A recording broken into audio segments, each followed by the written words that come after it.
Yo, yo, yo, yo, yo, what's up, what's good, everybody? This is the April 26, 2020 episode of the Boxing Source Radio Show. I am your host, James Bell, the leader of the Boxing Source movement. And you can follow us on Instagram at the Boxing Source. You can also follow us on Facebook, looking up the Boxing Source, or follow us on Twitter at Boxing Source 2, and subscribe to the Boxing Source on YouTube. Number to dial is 347-237-5539. Once again, 347-237-5539. Press 1 key and you'll be able to get on the show. We're going to be talking about a few things in boxing, and I think I have someone in here from the 267 area code that's joining us from the jump. 267, what's good? Yo, what's going on, man? Getting here live on the Boxing Source Radio Show. What's going on? I'm doing good, my brother. Doing good, man. Just, willing to talk boxing here for this week. Seeing that ESPN Deportes had something going down over in Nicaragua earlier today or yesterday, man. Did you check that out? I just got the word that boxing was back. I thought they shut it down. Man, looks like Nicaragua has some things jumping off. See if I could get to where they had it at the Alexis Arguello gym is where they had it at over in Managua, and they had like a few fights out there with a couple of them being on ESPN Deportes. I'm gonna add another caller in here from the 267 area code. 267 representing right now. What's good? Yo, what up? Yeah, what's happening? Yo, man. Yo, just hitting this thing up, getting talking boxing and whatnot. So trying a few things here at the same time with it. So I would say ESPN Deportes had that thing on over in Nicaragua, man, and I ain't had no ESPN Deportes, man. But I was just reading about it, man. They had Chocolatito out there watching the fight. Yeah, they had. Yeah, let me see. It was like who is it? Robin Zamora against Ramiro Blanco, and lightweight. I'm trying to figure out how many people will actually watch that joint, man. Because they Zamora was like 15-7 and Ramiro Blanco was 18-7-3. So I don't know who went over in and checked that fight out on Deportes, man.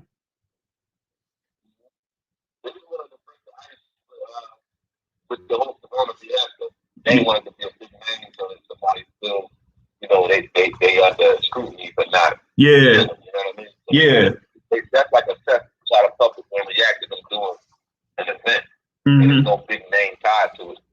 Yeah. When nobody complains about it. Yeah, because they had the fans in there wearing masks. They had trainers in there wearing masks, and the referees wearing masks and stuff. But yeah, they did like a test run with like you said, the lesser known fighters to see how it will work out. Because I know that other more well-known promoters were going to consider doing these events in closed circuit, basically, to the point where they just have the fighters, trainers, referee, and judges, and all of that, and not really anybody else in the arena. But in a in a controlled setting. But now with this thing here with what Nicaragua was doing, and you might be seeing more and more events be like that, though. I mean, all right. So the kicker is this: you're gonna have we're not gonna get any good fights. We're gonna get. I feel like Eddie's probably gonna be their first promoter to try it. He's gonna be in Florida. But we're not going to get any good fights because nobody wants to lose an abnormal amount of money at the gate. Right. Like Woody Wilder versus Fury gave $17 million, and nobody trying to do $17 million. So we're not going to see Wilder versus Fury till next year. But can you think of like the amount of money that they can transition this into is, well, no, because the Gates are always going to make hidden dollars. It's going to make money. Yeah, the Gates, the money in it. Travel and airplane flights and everything. So yeah, the gate is important because it's not just the gate. Like when somebody pays for a ticket for a football fight, it's way more than just the ticket that goes to that. Yeah, you just summed it up. Right, exactly. Yeah. There's a lot of people, a lot of different entities make money off of the boxing event that had nothing to do with boxing. Mm-hmm. Restaurants, airlines, hotels more than anything, man. Bars. Yeah. Yeah, baller make that money, man. You know, so they ain't gonna, try to have the big events like you said, basically go off without having fans out there. So unless if there's, a wide scale, clearance from, these states or these countries that says, hey, everything is good to go, then you can't really have those big events. So that's why I'm like keeping my eye on the likes of events like Canelo Golovkin 3 or Wilder Fury 3, which will be in September and October, respectively, when they're scheduled, to see if they'll be able to, pull those off, though. That's not we need to be promoting that right now, and they can't. Well, I don't know, man, because what was it? They had this recent article out on Boxing Scene talking about this third fight for Wilder and Fury, said that they might pull in some good numbers. A former exec over at HBO was talking about it, that they may pull like 1.5 million pay-per-view buys or something like that. You said they might pull 1.5 pay-per-view buys, no fans in. I don't know about no fans in the seats or whatever it is, but it says who is this guy? I think they'll probably get more pay-per-view buys. Oh, Mark Taffet. Yeah, but it's more legal streams too. Man, that's what I'm saying. Yeah, Mark Taffet, who was the senior vice president of sports operations, in pay-per-view and stuff like that, says that it could get 1.5 million pay-per-view buys. I need to hit up Mark Taffet actually, because he's Shield's manager. So okay. Yeah, I might hit him up for that. Hey Jay. Yo. I wanted to talk about hey Derek, me and Jay been doing this thing where we talk about fights that were signed or that was going to happen that never did and how they were played out. Yeah. Okay. That's all right. So I got another fight for you, Jay. All right. All right. Aaron Pryor, Ray Leonard. Aaron Pryor. The one on yeah, that's what I'm about to say. Water bottle, Aaron Pryor. Brown water bottle, probably got some hurt because that water bottle made it so he didn't feel nothing. Right. The only one he hit was a winner and not feel nothing. His head was swelled up like a fucking beach ball. Yeah. Man. He would have got seriously hurt, man. You don't think it'll be competitive? Steroids in boxing, right? Now, does steroids help you? Yes, because you can take more punishment and maybe not feel it. That doesn't change the damage that your body is taking, though. We still get the damage, don't feel the damage. So, steroids are any performance enhancer. It has its cost. Like that would be the cost. Like it'd be like Melvin Taylor versus Chavez. You might win the fight, might not, never know. But the damage that you're gonna be able to take because of the steroids is gonna hurt you in the long run. Oh yeah. More than it helps you. Oh yeah. Like you might not feel it right then, but yo, once that adrenaline wears off, you definitely gonna feel it. Yeah, definitely gonna feel it. So, you think or stoppage? Stoppage. Yeah, stoppage. Stoppage, man. I think that'll be a stoppage. So. I think James told me Iron Barkley, that type of fight. Like Aaron Pryor is a rugged, gritty dude. Like Iron Barkley's a rugged, gritty dude at his weight. But once you get with a master technician that knows what he's doing, he's gonna pick you apart. And you got to be able to land a punch to be able to affect them. And you can't land a punch on James. Aaron wasn't gonna be able to just dominate Sugar Ray. He got with Alexis because Alexis no racial and epithet or discrimination involved, but he's a Mexican fighter, a little slower to Aaron, and wasn't a power puncher. It wasn't like he was like a killer. You know what I'm saying? He can hit you sharp, but he can hurt you, but he wasn't going to kill you. He wasn't going to kill you. If he tried that same style against like a Duran or a guy who's just cold cocky, it would have been a wrap. For me, Aaron Pryor wasn't big. Right. He's not like people underestimate Ray, a big dude. For welterweight, he's big, long, big and long. As far as his reach is concerned. That's not what they say about Ray Leonard though. Ray Leonard used to get people because Ray Leonard, one of those dudes. You go into if you saw Ray Leonard outside right now, it was Ray Leonard, Marvin Hagler, Roberto Duran, and Tommy Hearns all outside chilling. And y'all young, and you gotta pick with somebody.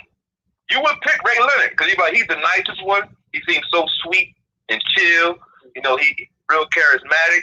So just like Duran learned, you can pick with him if you want to, but Ray Leonard picks people because of that, because he don't look or act like he's as mean as he is. He's mean. You got to have a mean streak to knock the shit out of people the way he do. He wasn't on his back pedal like Fredo Benitez just trying to look cute. He wasn't like Pernell. And I'm not saying they try to look cute like they was boring. I'm just saying they were more defense than offense. He was ready he came to whip some ass. Like he came to hurt you. And if you didn't notice that up front and you thought you was going to bully him, that's when you got yourself hurt. Mm-hmm. Yep. And that's the thing is that he was gonna, pretty much hurt. Yeah, like you said, he was gonna hurt you, man, if you couldn't like impose your will on him, or if you didn't like catch him like earlier, were able to hurt him early. As if you like hurt him, then he'll probably respect you a little bit more. But if you couldn't hurt him, he was gonna pretty much like just go and walk through you in that instance, man. So against Sugar Ray in his prime, worst thing you can do is challenge him or scare him. Because if you look at like I said, the Wilfredo Benitez fight, the Hagler fight, even though that was later in his career, the fight with Floyd Mayweather Sr., those fights, Tommy Hearns, Duran Part 1. If you look at any of those fights, nobody was expecting Sugar Ray Leonard to be able to like rumble the way he can rumble. Like, he can just flat out fight. He doesn't have to box. Like he can be a puncher boxer or a boxer puncher, and it really depends on you. If he thinks that you can beat him or he has any respect or fear for you, then he's coming to try to kill you because he knows that if he lay back, you might catch him, you might get him. So he's coming. He came after Tommy Hearns. He didn't really come after Hagler. Right. He kind of waited on Hagler, but he was older. But everybody else, he came right at him because he was more. If you make him nervous, you got guys that you can scare and they'll run from you. You got guys you can scare and they out of their game. And then you got guys that you scare and they try to kill you. He's that third one. Like if you scared or if you gain any respect from Sugar Ray Leonard, if he respects you and thinks you can hurt him, those are the fights that he fought his best at. Like, he tried to kill guys that could beat him. Everybody else, he kind of coasts on you if you think he can. But he came for those guys. Yeah, that's true, man. That's true. Hey, Jamil, you want to like go through something that we like went through the other day? Like, well, how about that? I got one more. Okay. That I think that we should have seen that we didn't. All right. Meldrick versus Chavez. I'm sorry, Melchick versus Sweet Pea. Ooh. Sweet Pea, my dude, man. Wow. Yeah, hey, Sweet Pea, my dude. Yo, I don't know, man. Like Whitaker's defense, man. Like, Whitaker. yeah, I think because Whitaker has basically been that type of fighter for an extended period of time. Like I said, like in that Oscar fight, yo, he was still like a defensive genius and still had those reflexes in the Oscar fight. Where he pretty much, I felt that he took Oscar to school in that particular fight. But yo, yeah, I would pick Sweet Pea in that one, man. Yeah, you're right. Because it comes down to unstoppable offense versus impregnable defense. So you gotta ask yourself, like, can Pernell Whitaker hurt you if he lands clean? Yes, he can. Yep. Will Meldrick let you hit him clean? Yes. Will Pernell let Meldrick hit him clean? No. So will Meldrick knock Pernell Whitaker out with one punch? Could he? He had good power, but he was an accumulative puncher. He was a snappy puncher, quick, sharp, would beat the shit out of you, but it was a punches and bunches type thing, like a young Shane Mosley. Yeah. So would he ever connect enough, be able to inflict enough punishment on Pernell to beat him? I doubt it. So I think Pernell beats him unanimously, and I think because of his onslaught of offense, like the more you try to hurt Pernell, the worse it is for you. And Meldrick doesn't get tired. He would have kept coming forward. He was too tough for his own good. We know that already. So he would have just kept coming at Pernell, and Pernell would have been able to pot shot him all night. Whether or not he knocked him out doesn't really matter. I think he beat him anyway. Yep, true. You don't think the speed gives a problem? Early round? I feel like early round, I can see Melchick giving Pernell some speed until he gets the timing of the punching. Angles eliminate speed. And Pernell being, that's the other thing. Oh, yeah. Just like you got that saying where you got a good big guy versus a good little guy, who wins? Good big guy. A good big guy, right? Right. So if you got a good southpaw, a great southpaw versus a great conventional fighter, southpaw has the edge already. And then on top of that, you're a better boxer, more composed. It's too many advantages on Pernell's side. Your defense is better. You have the angles, because angles eliminate speed. No matter how fast you are, if you don't have the angle to be able to fire that punch, you can't throw left hook that southpaw. So it's like you got the angle for a right hand, a straight right hand. If you don't land that and you're not coming back with hooks off your right hand, you got limited options in regards to your combination that you can throw with your southpaw. And you're not even the southpaw is going to be anyway. You got even more limited combinations than you normally have, because you can't hit him with regular shit anyway. Yeah. Yep, sure can. And you know, while Sweet Pea was a little bit shorter, he had that reach too at man, like 6'9" from, you know, shoulder to the fist in comparison to Taylor's at 66. Man, he would have. It might not look good, man. It might not look good. You know.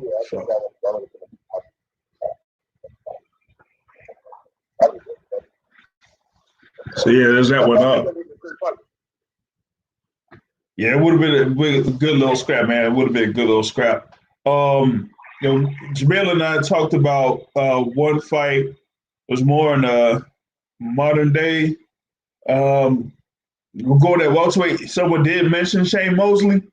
Shane Mosley could have fought Andre Berto. They had that fight locked down, but had to be, you know, canceled due to Berto attending to Haiti when they had the thing with the earthquake. So Berto left that city. He pulled out of that fight because of that earthquake. I remember that. Yeah. I think Shane, that was a good thing for Berto to do. Because that Berto is like he's like the modern day Meldrick. He's a guy who's fast, has all the athleticism to punch, but his toughness would have been his detriment in that fight too. Because Shane, even though both of those guys are just tough guys that are come forward and fast, and they have better kind of overwhelming offense.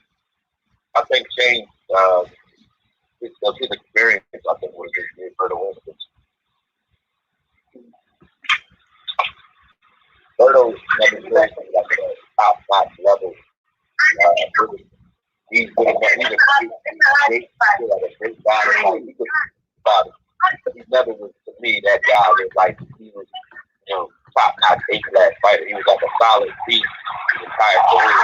So he always was beating the average guys, and he could definitely beat one of those A-class fighters from time to time. But for the most part, it's just that gatekeeper. Like, if you can't rise to this level, you can't call yourself a pound-for-pound fighter. You know what I mean? Berto is going to bring a certain level of competition and opposition, like, every time. A certain level of difficulty coming at you, and he's tough. Not going to quit. Gotcha. And if you couldn't solve that, like an average fighter not going to beat Broner, but an A-class fighter will beat him every time. See what I'm saying? Right. So he's like that heir apparent, like gatekeeper. Broner was that, and so was Berto. All right, we got a caller from the 205 area code here with us on the Boxing Source Radio Show. What's good? What's going on, James? What's going on, everybody? It's Mike Brady calling out of Atlanta. What up, Mike? What's going on, fellas? I got one thing to say to my guy who said it takes an A-class fighter to beat Adrian Broner. Take that down one level. Take a B-minus fighter to beat it with a work ethic. You know what I'm saying? No, I'm not saying it takes one to beat him. I said if you're trying to see if your fighter is an A-class fighter and he can't beat Adrian Broner, then he's not an A-class fighter. It's like he's a gatekeeper to determine whether or not you're good. Like, he'll beat an average fighter any day. And if you got, like, remember when Zab was at the end of his career, people used to try to do that with Zab. They'll put a bunch of young guys up against Zab, and Zab kept getting, you notice how his career kept reemerging? Yeah. He kept coming back and getting another shot. It wasn't because people were trying to do him a favor and give him a title shot. It was because people were trying to use him as a name, and they kept putting these young guys up against him, and he beat the shit out of them. And then he'll revive his career with that. If Jersey Joe Walcott did, those guys are like that. Like, they gatekeepers. That don't mean that. Like, I wouldn't call Jersey Joe trash, but you wouldn't put him. You wouldn't say he had the same career as Joe Louis, but he whooped Joe Louis' ass too. You know what I mean? So it's like, that's what I mean. Joe Louis. He beat Joe Louis' ass. Joe Louis' ass. Yeah. He did whip Joe Louis' ass. What's the guy who fought Keith Thurman? Keith Thurman's body shot in Temple. Oh, yep. Collazo. Yep, Collazo was like that. They put people against him to test, their where they are at in their career, and he, for the most part, has beaten a lot of young guys, up and coming young guys. And if you ain't, a B plus, you ain't gonna beat Collazo. Yeah, and Collazo in that Thurman fight, I think he was paid to lose because you notice that he hit him in the body, he wasn't aggressive no more. He kind of backed off of him after he hit him in the body and hurt him. I'm like, I never seen somebody hurt somebody and then don't try. Like, and I watched a lot of Collazo. Collazo could have finished him in that fight. He could have destroyed him. But I think it would have been bad for his money or his career or whatever agreement he made before the fight if he'd have done it. Because, guys do that too. They'll take a fight with you knowing that they're supposed to drop, and that gives their opponent a false sense of confidence. And then they really they rock him in that fight and steal it, so to speak. So it could have been. You don't think that was young Keith Thurman? That before his hair got cut off when he got married? You don't think that was young Keith Thurman? He hasn't improved, but Keith Thurman still, just like when you saw what's his name, not Kovalev. When you saw Kovalev, when he couldn't take it to the body early in his career, did it change? You are who you are unless you change, and I don't think Thurman has. I don't think Thurman's changed enough, or his style is even, deep enough to stop that. Like, his body shots hurt him, and he hasn't done anything different other than so that you don't really want to go and trade with him to the body unless you got defense, because he will hurt you on your way in there. But if you can get in there, stay in there, you can still hurt him to the body. He was hurt after that. Everybody who's tried it after that has put him on his back on the bicycle. But him and Amir Khan got a gift. Him, Amir Khan, and Erislandy Lara, they have a gift of being able to legit run for an entire fight. Like, you see some some guys you're like, damn, he can't keep that up. Amir Khan can run an entire fight, and so can Thurman. They will not get tired. So you'll be like, yo, if your goal is to try to wear them down, tire them out 6 rounds, and then chase them around till you're able to corner them, you will never corner them. So they'll still beat guys like that don't have an answer for their speed. If you got an answer for their speed, and you can make them fight all night with the same guy. They're gonna be the same guy. I like Manny Pacquiao because that's what Keith Thurman backing out himself. Yeah, Lara only lose when you make him stand there and like you just don't run. He's gonna run from you the whole fight and try to get opportunities to body shot you. But if you're right there on him the whole fight, you can't really do much. And most of those guys who fight like that can't. Even what's his name? Lomachenko. But Lomachenko, the difference with him is he's not a small guy at his weight position. Everybody else is. They're smaller, except Thurman. They're smaller at their division, so they run and they just hit hard. They couldn't knock you out anyway. Thurman couldn't fight another style because he's not going to knock you out any other way. Lomachenko can actually hurt the guys that are at his weight, so you can follow him around while he's running if you want to. And you're gonna walk in him. Let me see something. What about Rocky Marciano? Oh, there they go. There they go.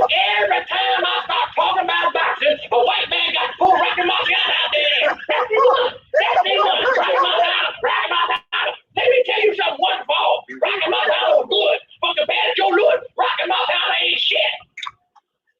Joe Louis' ass. That's right. He did what Joe Louis had. Joe Louis is 75 years old when he fought.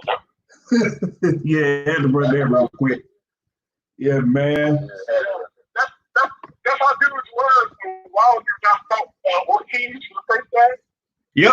Now, hey, I made a memo off that, man. I said, there they go every time.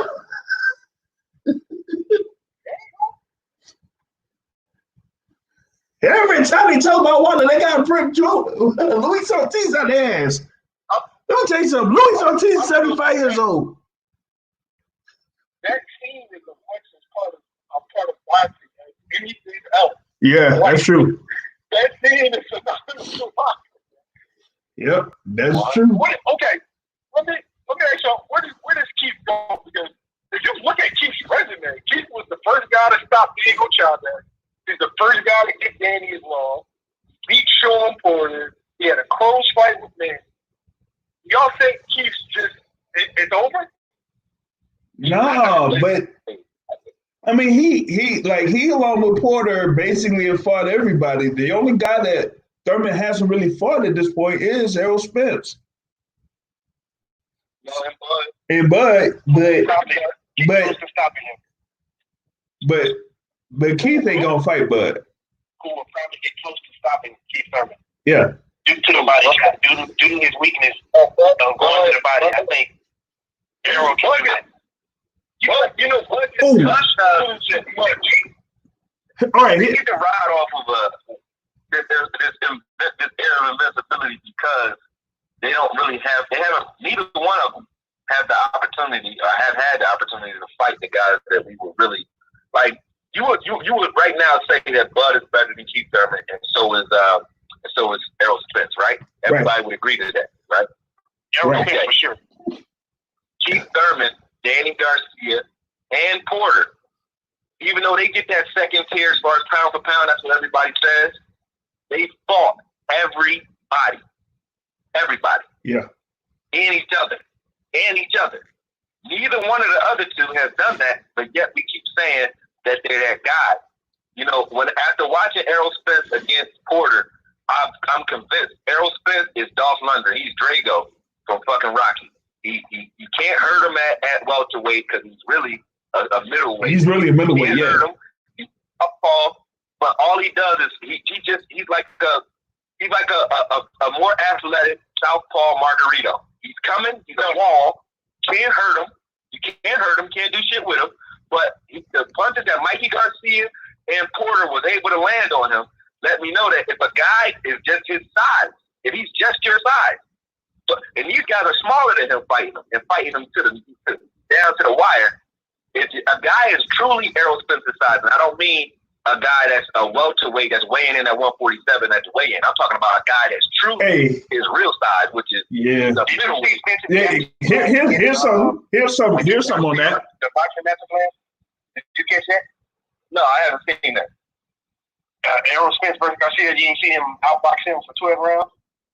No, I didn't see that. I saw a fight where a little guy. I saw a fight where a little guy was trying his best to fight a big guy who was just walking through his punches. That's what I saw. Yeah. I saw a space all-star versus a regular human being. All right. Hey, to your point. But he used the jab to control the fight. Yeah, but he can get away with that. He can get away with that. Now, the one that a southpaw has to watch out for is the straight right hand. We would agree, right? Yeah.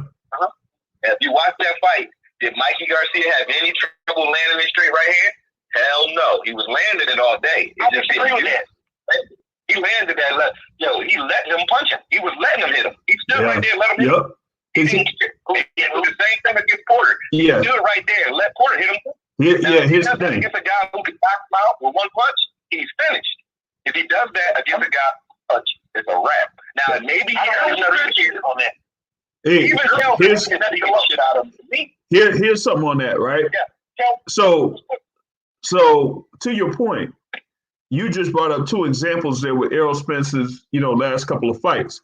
With Mikey Garcia was coming up from 135 to 147. So Mikey Garcia was probably walking around like 145 to 143, preparing for a fight at 147, with Errol Spence coming down from like a 160 or 170 to 147.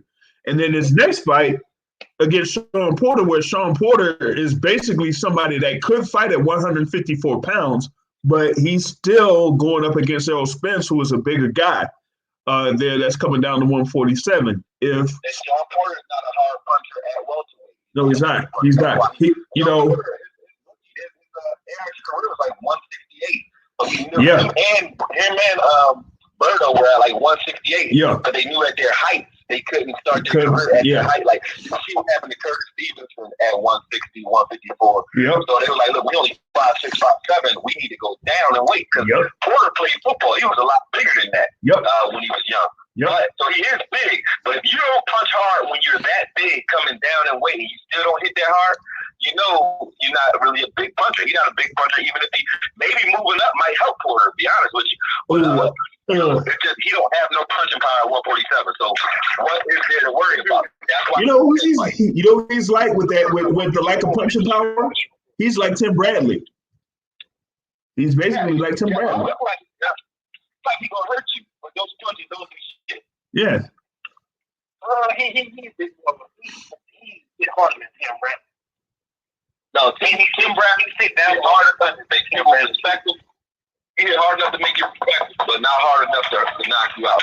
Yeah. It's like a Floyd. If Floyd threw punches and bunches, Floyd hit hard enough to make you not want to hit no more. He'll let the Devin Alexander out. Yeah, those guys. So that's Devin Alexander. Devin Alexander knocked out Juan Urango though with one uppercut. I remember that. Wait. You remember that Tim Bradley hit Devin Alexander with like 10 headbutts. Sean Porter against Devin Alexander. Sean Porter against Devin Alexander. Sean Porter beat Devin Alexander through attrition. True. Yep. Yeah. Agree that. But you're right about Tim Bradley. Tim Bradley was hitting the head much. Oh man. Yo, you're talking about Tim Bradley's prime. That's what I can't go through this, man. Yo, his hair was in his prime. Yo, going against those guys, man. Yo, like all of those fights where guys got cut still doing him hitting him with the head, man. I'm like, come on, man. Yeah, Tim and Holyfield, those dudes like some head button dudes, man. But yo, he should have used that shit against Manny Pacquiao in the first fight. Right? Yeah, he should have. Hey, I lost money on his ass. Y'all watch Blood versus King and shit, right? yo, I was just gonna bring that up. Yo, Did you fight any top level guy in that matter? Like with as much pride as he does? Some of them dudes will fuck ball up. yeah, man. Yeah, definitely. Yep. The way you beat both those guys in their head, like with their mind. Like if I had a fighter and he was at a press conference, I would tell him, like, even if it's not your style, challenge them. Challenge them. They so competitive, like Sugar Ray Leonard was against Duran that first time.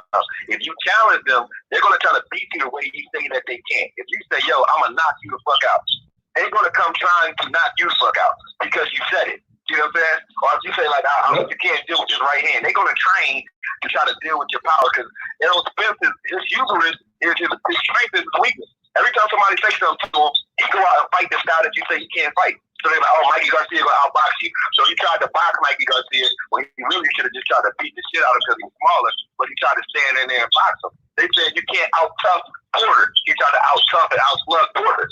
Stop fighting guys the way they want you to fight them because eventually you're going to pick the right one and they're going to want you. Yeah, they're going to beat you at their own game. Yeah. Let me get this right. What's your name again, brother?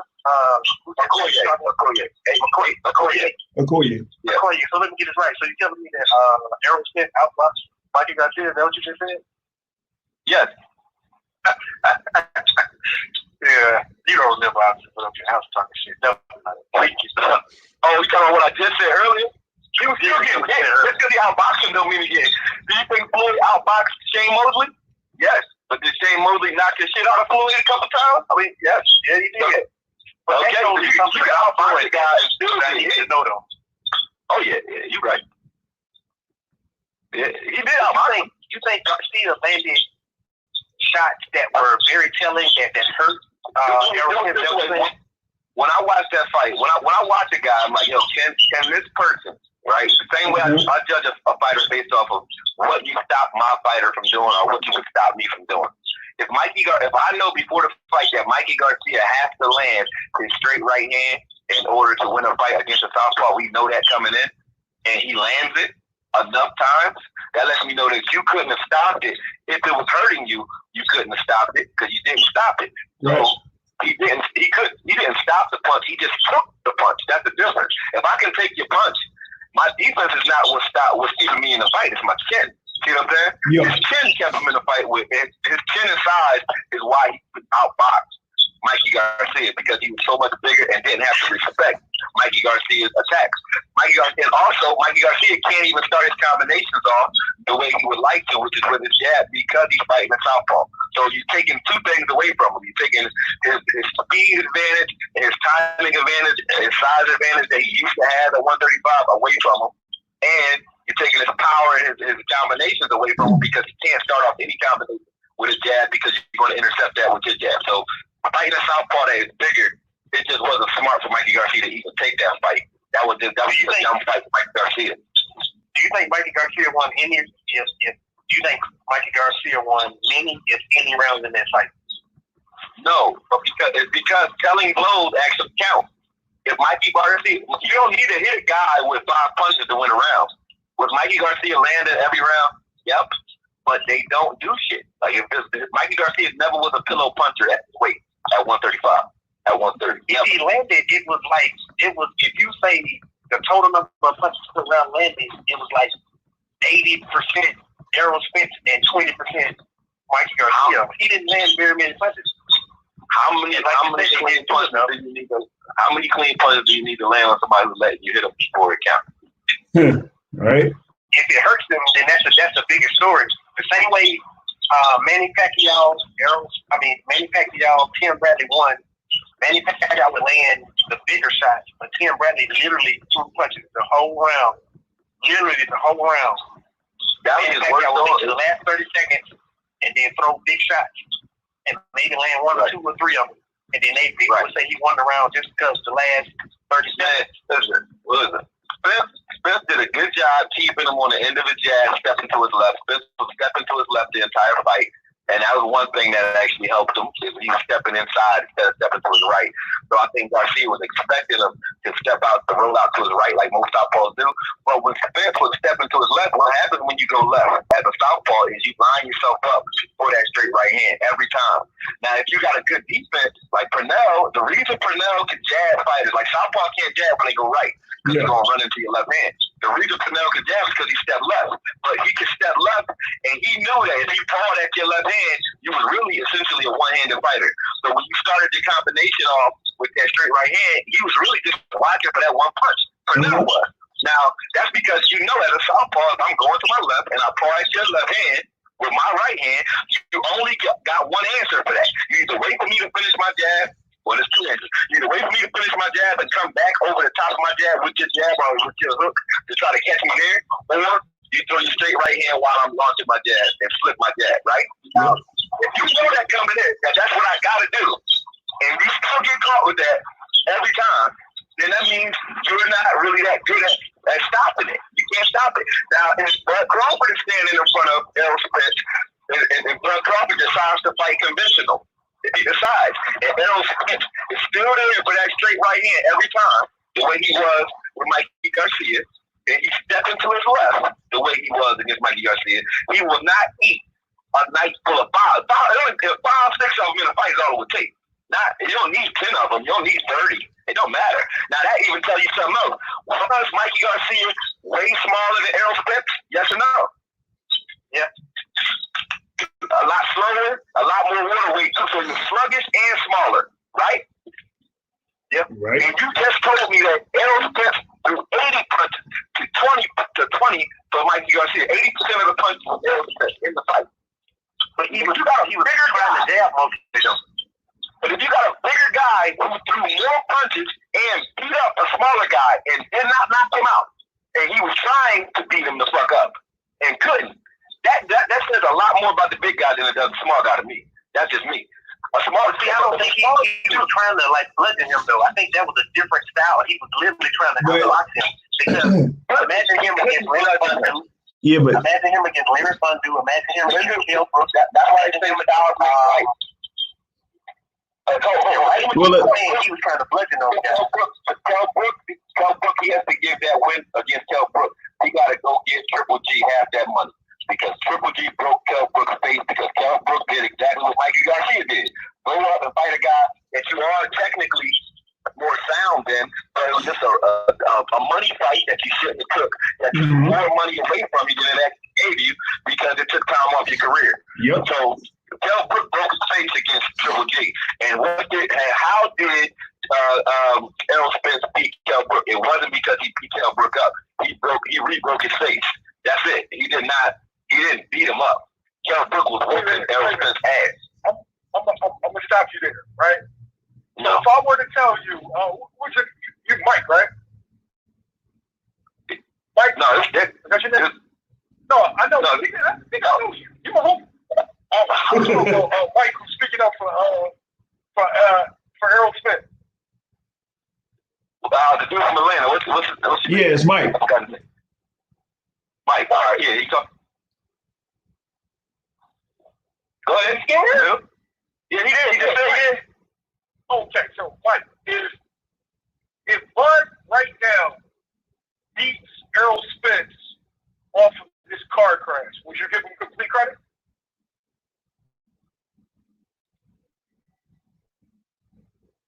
I would give him. He did, but I would give him complete credit though. I wouldn't. The same way, I don't give Errol Spence complete credit for the Kell Brook thing. Kell Brook was coming down in weight, Do me a favor. Ooh, You wait. can do it now while we watch this. You pull the tag. Just watch. Errol Spence. I just watched the first 2 rounds while we're talking. But just watch the first 2 rounds. Hold on. Right. Just the first 2 rounds. I don't even think, honestly, watching him on mute right now, and you watching these first 2 rounds, unless you count like the telling blows that were harder punches, Errol Spence didn't even win these first 2 rounds for me. Like if you He wasn't. My thing with Kell Brooks, right? I'm talking about Mikey Garcia. Yeah, that too. I'm not even talking about Kell Brooks. I'm talking about Mikey Garcia hitting Errol Spence wherever he wants. Errol Spence just standing there and blocking the shit or trying to absorb him. but he's not hitting them. I'm watching it right now. He's not hitting them. And that's the first 2 rounds. It's just that when he actually did hit him, he was way more impactful. But this fight, the Mikey Garcia fight and the Kell Brook fight, those 2 fights to me. And then if you want to put I say Sean Porter, he actually, Sean Porter is going to fight that way against anybody. And I think that helped Spencer's career because it showed that he's tough. That was a tough fight.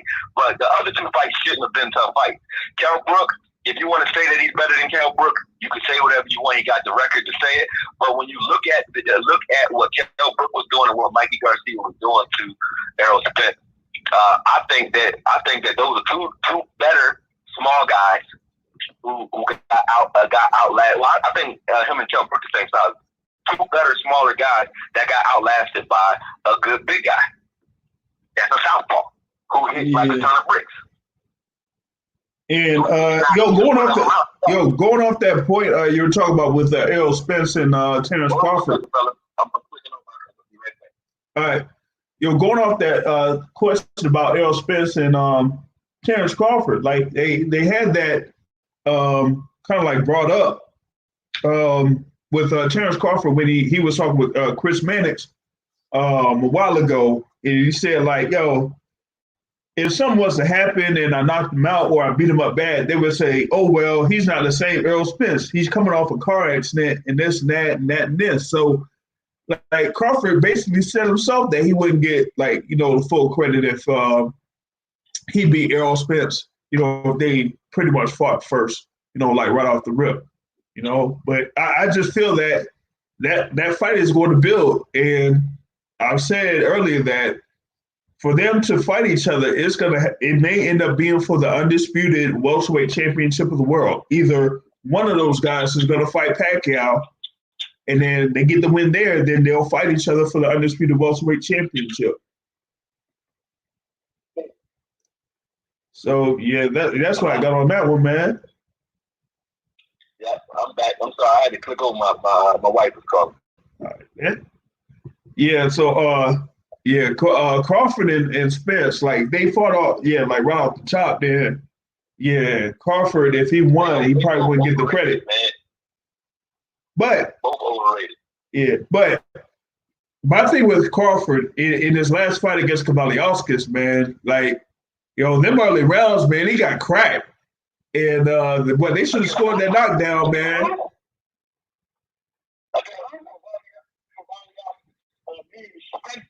Thank you for making my point. Who?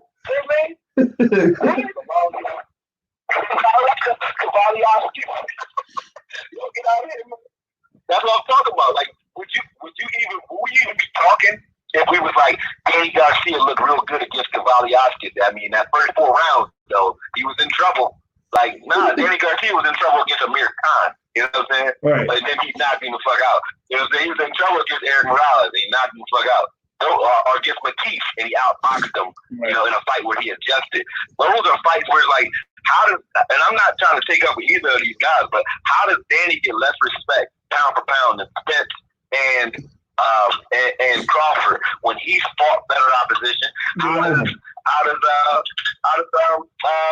Like you don't know what these guys are. Like, we don't know. How does Porter get less respect than both those guys when he fought? He's dying to fight everybody. He don't care. He'll fight any of them. Now, is Porter, do I think he's better than those guys? No. But at the same time, like, his opposition has been better. And I've watched Porter actually improve. Porter's footwork in that Spence fight was the best I've seen it at in his career. Yeah. And he was dancing on, like, Spence couldn't find him. He didn't know where it would be. Porter was spinning and dancing around him like a king. He was like rotating and moving away from the. Porter was like a running back. Moving away from that left hand. Like, I'm telling you, that was like one of my favorite fights to watch, man. That, like, I like both fighters, but like, seeing that fight, from round 1 to round 12, that was just great for me, man. I just like every part of that fight. He was going to destroy Porter. Remember that? I even like, listen, destroy him. I was an Errol Spence fan, like one of those guys who thought that Errol Spence was the hype until I watched the Mikey Garcia and Porter fight. Like those last 3 fights, look at Mikey Garcia, he should have knocked out. That would have made him a superstar.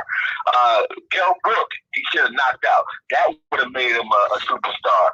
Every time they try to give him that fight, like that dude Chris Algieri, you know, he beat him, but you know, I'm just saying, like, you know, those are fights that was teeing him up to be a name. Like, they trying to make a name so he could fight a Pacquiao, one of those guys for big money. He wasn't rising to the occasion in none of those fights. And then when you watch him against Sean Porter, if he was able to stop Porter the way he should have, that would have took yeah. You know, Floyd versus Diego Corrales, remember? Floyd versus Diego took him to stardom because he beat the shit out of Diego Corrales when they thought Diego would be a good fight for him. So if he would have done that to Brook or Porter or Garcia, we wouldn't be having this conversation about this. The fact that you got to have this conversation, whether or not he's that guy, he's not that guy. He's not. Errol Spence is Gennady Golovkin. Yes. Errol Spence is a black Gennady Golovkin. Oh no! Yes, straight up and down. He is straight up and down, though. But the reason he hey, he got more offense. Yep. And he's quicker. And he's like a southpaw on top of that. Yeah. Like Golovkin ain't even a southpaw. So Golovkin to me has better defense than Spence because Spence has a cheat code built into his defense called southpaw. You can't throw everything against the southpaw. You can against Golovkin, and Golovkin don't get hit with everything, do he? So even that to me, like, all right. Now, would I say at the same weight, would I want to see that fight? Hell yeah, I would want to see that if he was fighting at his right weight. Then you would be talking about a challenge like Errol Spence versus a Golovkin. Golovkin wouldn't take that fight. Yeah. Right. Errol Spence versus even the guys at 154 versus Bubu Andrade or Errol Spence versus fucking Charlo. Canelo. Well, he can't do Charlo. J-Rock. Those type of guys. Like Tony Harris. Jared Hurd. Charlo. Well, not even Jared Hurd, because Jared Hurd a freaking super middleweight. Those are guys that are his size. Yeah. What he whooped their ass. Even Austin Trout right now. Austin Trout at 147 or 154. Austin Trout gave everybody. Oh man, see, I was supposed to have Austin Trout on. I'll see if I can get him on next week. Oh, that's love. I know him too. But I'm just saying, would Errol Spence whoop Austin Trout ass? I doubt it. Yeah. Austin Trout done fought names. They fought names. Errol Spence don't got no names except for ones that wasn't even supposed to be on his record anyway.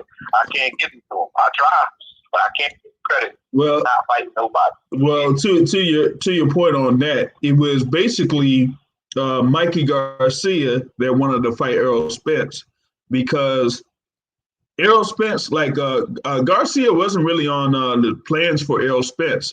Whether it was Errol that wanted to fight those guys. Or Heyman. Yeah. So I still can't give you the credit. You can take the money up, but we know what it is. It's like Tyson got a bunch of names on his record too that he had to knock out just to get money. Yeah. It is what it is. Holyfield had to fight Buster Douglas because Buster Douglas beat Tyson. You got to fight who you got to fight, but I can't say Holyfield was great because he beat Buster Douglas, can I? He had to fight him though, didn't he? Yep. I can't give him credit for it though.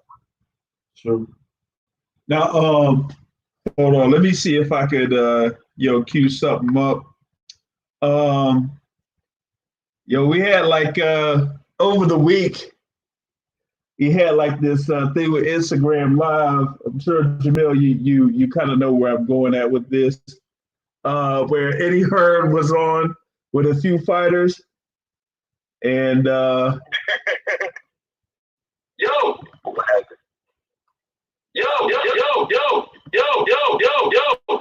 And he had your boy. Where are you? And he had Jamal Charlo. How we doing? What's happening? And they had like a good little back and forth. What was that, Wednesday? I'm trying to make your day. Really, I'm not thinking about this many followers on your account in about 3 years. Oh, you're a damn lie. You better go check You better go check your numbers. Hey, you didn't start checking the numbers, bro. Hey, you didn't start checking the numbers, bro. Come on. But after all of that, it seems like a recent announcement was made with Jamal Charlo that said he said he's planning on moving up to 168. Is that the real deal or something? I didn't even see the video. Hey Jamel, I'm not sure if you saw the video, but I didn't see the video of Jamal Charlo saying he's moving up.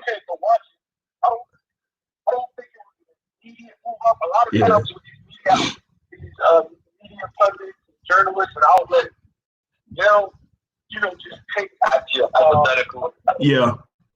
Yeah, like he said that he's planning on moving, but not. He didn't I don't think he said right away. Right. But people just look for something that shock value or clickbait. Yeah. They go check the numbers. Like the media was about. Now, what I did find interesting is Dillian White got caught lying against Andrew Reid today. What you mean, Dillian White? I don't know about all that. Comes out and said, no. He said that he offered Andrew Reid $5 million, and Andrew Reid declined. And then he tried to show the text message that he heard, but then it said $4 million. So I said 4? Yeah, he got caught in a lie. That he said they offered Andrew Reid $5. And he said, y'all didn't offer me $5. Stop coaching. Turns out they offered $4 million for Andrew Reid to come over there and fight Dillian White. Okay. Well, it's $4 million. But remember, thing is that I'm not sure if I ran through this before or not, but what was it, January? I heard from your boy, and your boy said that Andy Ruiz was not going to end up fighting Dillian White anyway.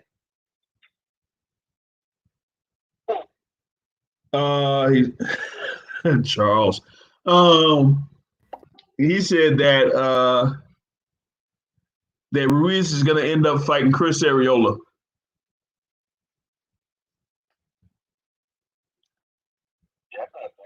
That would be a great fight, actually. I would like to watch it. I would too. Think about it. Ruiz is not a bum, but Ruiz is a bum by choice to me. He's a guy that could be great if he just got himself in shape. I think he'd be great. That Joshua second fight proved everything I would need to see.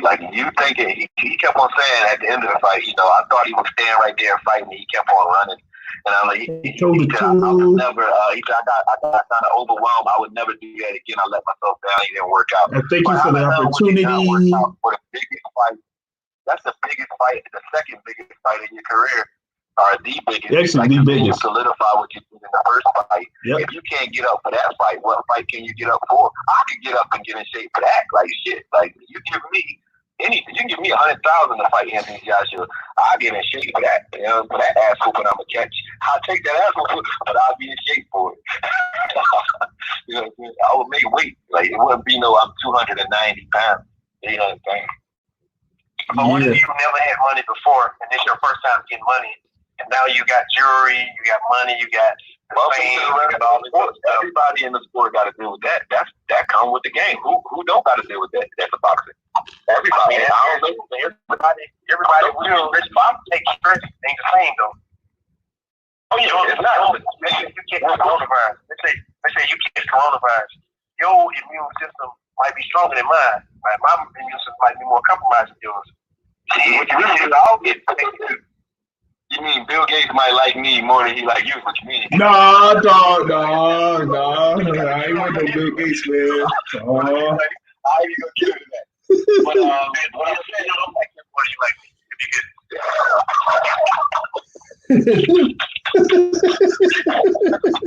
you can like the Lord, I can like the phone. Because you said that corona, it's just like you get the virus in Microsoft.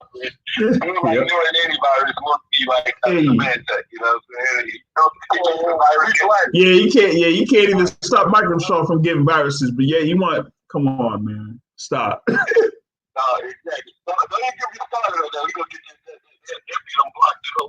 Hey, hey, Jamil will tell you. He already know. He already know. Oh, yeah, I know. It got me already. Yo. Hey, Oh yeah. True. Yeah.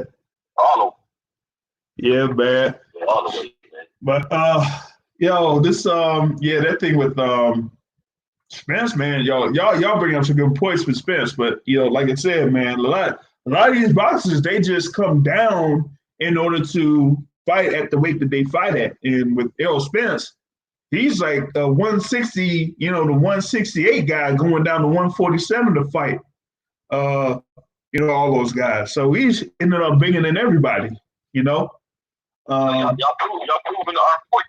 You proving that point. You proving that point that we was making earlier, which is that what was the purpose in boxing in the first place? Boxing was made because it wasn't just about just because you're bigger, stronger, and faster doesn't necessarily mean you should win the fight, right? Right. Boxing was developed so that slower, smaller guys could use technique to beat guys that they shouldn't ordinarily beat. That's what it was built for. All about so you got strategy. big guys who are able to just come down and make weight at your weight. And the only reason they're beating your ass is because they're bigger. That means boxing is lost. That means boxing is not where it needs to be. Because the whole premise in boxing is if you're dumb enough to think you're going to beat me just because you're bigger, and your strategy is to make weight, that's your only strategy, make weight and be bigger. That was Jarrett Hurd versus J-Rock. What happened? A good boxer beat the shit out of a bad big guy. And that's what happens if you a good big guy that comes down and you fighting a guy who really supposed to know his shit. Like, would Errol Spence be a problem against a dude like, let me give you a good example of a guy at welterweight. A young Shane. Would he have a problem with Errol Spence? Or a young De La Hoya? Would he have a problem with Errol Spence? Ooh. I don't think so. I don't think so. Errol Spence wouldn't be able to do with the onslaught that them dudes would have put on. Right. I tell you what. Julian or the Mike McCallum. Or at 154, 154 against Vernon Forrest. Vernon Forrest would have dogged him at 147 or 154. Yeah. They were the same size. Vernon Forrest was still like him. But Vernon Forrest could actually box. You couldn't get away with just being a bigger guy who was going to come. Look at Iron Barkley versus James Toney. He was a bigger. Iron Barkley walked around at 215, and he came down to 168 to fight James. So he was at 168 anyway, but he was to make his weight at 168. But his whole training camp was cut weight from 215 down to 168 and just be bigger and be a force and be tough. And that's what he was, right? But when he fought a guy who didn't give a fuck if he was tough, he got destroyed. Yep. Destroyed. Because that's what should happen. You box and you fighting a guy who's only relying on being bigger. Yep. Ricardo Mayorga versus De La Hoya, what happened? But Ricardo Mayorga is another guy. Walk around 185, smoke cigarettes, drink beer when he training, 200 pounds. But when he came down and he fought Vernon Forrest, he gave trouble because he was just bigger and stronger. He tried that shit against De La Hoya. He had nothing to hit. And when he got hit, he got dismantled. He tried that shit against Shane Mosley and got dismantled because you can't do that against the boxing. If you can do that in boxing anywhere, then that means boxing is not where it should be. The state of the game is dead. Not dead, but it's hurt for sure. I got a question. So who do you think is the top welterweight? Because you're talking a lot of trash about Errol Spence. Give me top welterweight top three. Top three. Unfortunately, you gotta put Errol Spence up there because he is gonna beat other guys at welterweight because of his size. But that's because those guys aren't great. But if you ask me, I do respect the ability, the boxing ability, real boxing ability of Crawford. So I would still pick Crawford as number one welterweight. I don't believe in that number one pound for pound shit though, because right now the pound for pound listing need to be erased right now anyway, because I don't see too many dudes that's boxing. Like that's really boxing. If you're a pound for pound boxer, that means you could beat anybody at any given weight if y'all were. If y'all were the same size, if you had the overall skill. Right. But how much? It's not that many boxers out there that's just that lights out.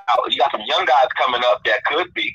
And I think Lomachenko would have to take that right now because I think he can fight at any weight, and so could I think Crawford will be effective at any weight. But when he lets people hit him, I just can't stand his style when he let his ego get in the way. Right. But I would say he's the best welterweight now. After Crawford, though. Go ahead. So you said Spencer Crawford. Which one now? Who's number one? Crawford. Crawford is number one. Spencer's in the top five because Spencer's five because he's a question mark. After Crawford, you can choose the other three you want. But you know the three names that you got to name, though, when you're talking welterweight. You got to name Danny Garcia. You got to name Porter, and you got to name Keith Thurman in there at the top in the top five welterweights right now. Both those guys. So Keith Thurman go above both of them. Right. At least so you can put Thurman number two, and you can put Crawford is number one, and then you got to take a guy like Pacquiao. You put him out there as like, just in space. He don't even get to count, but he's a guy that's always going to be able to fight those top names. But outside of that, not in your top two. No. What Errol did? I'm gonna ask you this: Is Keith Thurman hits Errol Spence the way Mikey Garcia was able to, or the way Kell Brook was able to, with straight right hands? Do you think Errol Spence is walking through all of Keith Thurman's straight right hands? Do you think he's walking through anything? Huh? I think Well, it would have fixed him. Keith Thurman yeah. He would still walk through it. However, do I think that Spence would beat Thurman? Yes. He would beat him through his body shot. He'll get inside him, he'll smother him, he'll body shot him to death. But on his way in, it means that Thurman can't be number two. If you think that Errol Spence can beat him, that means Thurman can't be number two. Let me finish. Styles make fights. I said, but on his way in, does Thurman have an opportunity to knock Spence senseless on his way in? Yes, he does. So that fight right there would be an interesting fight to see. Because I saw what Keith Thurman was able to do against Porter, and Keith Thurman looked a hell of a lot better against Porter than Errol Spence did, in my opinion. So to me, Keith Thurman, because of resume, you gotta have number two. I cannot put Errol Spence at number two just because he fought Porter poorly at that. Can't put him at that. You gotta earn number two. How you earning that? And now the only reason Crawford got that is because his management team makes it so he can't fight those other guys, number one. And I watch him switch his styles in fights. Spence got one style. I'm gonna come at you and you can't stop me. That's it. He got one style. He's like Shaq of boxing. He coming, gonna beat the fuck out you. He ain't got nothing else. Question. So, what does Terrence Crawford do better than Keith Thurman, better than Errol Spence, that you say makes him number one? Like, what attributes make him number one? It's very rare to see a fighter who can legit switch hit. He can legit box and outbox you in both styles. He knows how to fight as a southpaw, and I don't mean I know how to hold my hands up and punch as a southpaw. I mean, he can outbox you effectively if he wanted to stay in any of those styles. And it's not just two styles, but you got southpaw and conventional. He does that, but then he has styles within those styles. So, and I watched him do it. Now, he does it against lesser opposition, but at least he's showing me that he has range. But he's not tested range, but his range. Spence hasn't shown any of that range. And what I mean by that, like, Errol Spence can fight southpaw going right, left, however you want to do it. He can fight southpaw inside, outside, however you want to do it. He can fight southpaw behind the jab going left. He can fight southpaw behind his straight left hand going right if he wants to. He can switch conventional in the middle of that fight. If you train your best and you watch film, he gives you too many things to think about. You got problems and you got problem solvers. Now, the reason I say that Errol Spence and Crawford and those guys can't be pound-for-pound greats because they are what I would call a problem, meaning like a very difficult math problem. But once you understand what that equation is or what the formula is for that problem, you can probably beat both of those guys consistently. But it's just they're very difficult problems to overcome. And you got problem solvers like dudes like Bernard, who will figure out how to beat you. Dudes like Danny Garcia, who will figure out how to beat you regardless of the problem that you present. You know what I'm saying? Now, Errol Spence presents one very difficult problem, which is toughness and power and southpaw ability. That's a problem, but once you solve it, you got him. You don't got nothing else you can go to.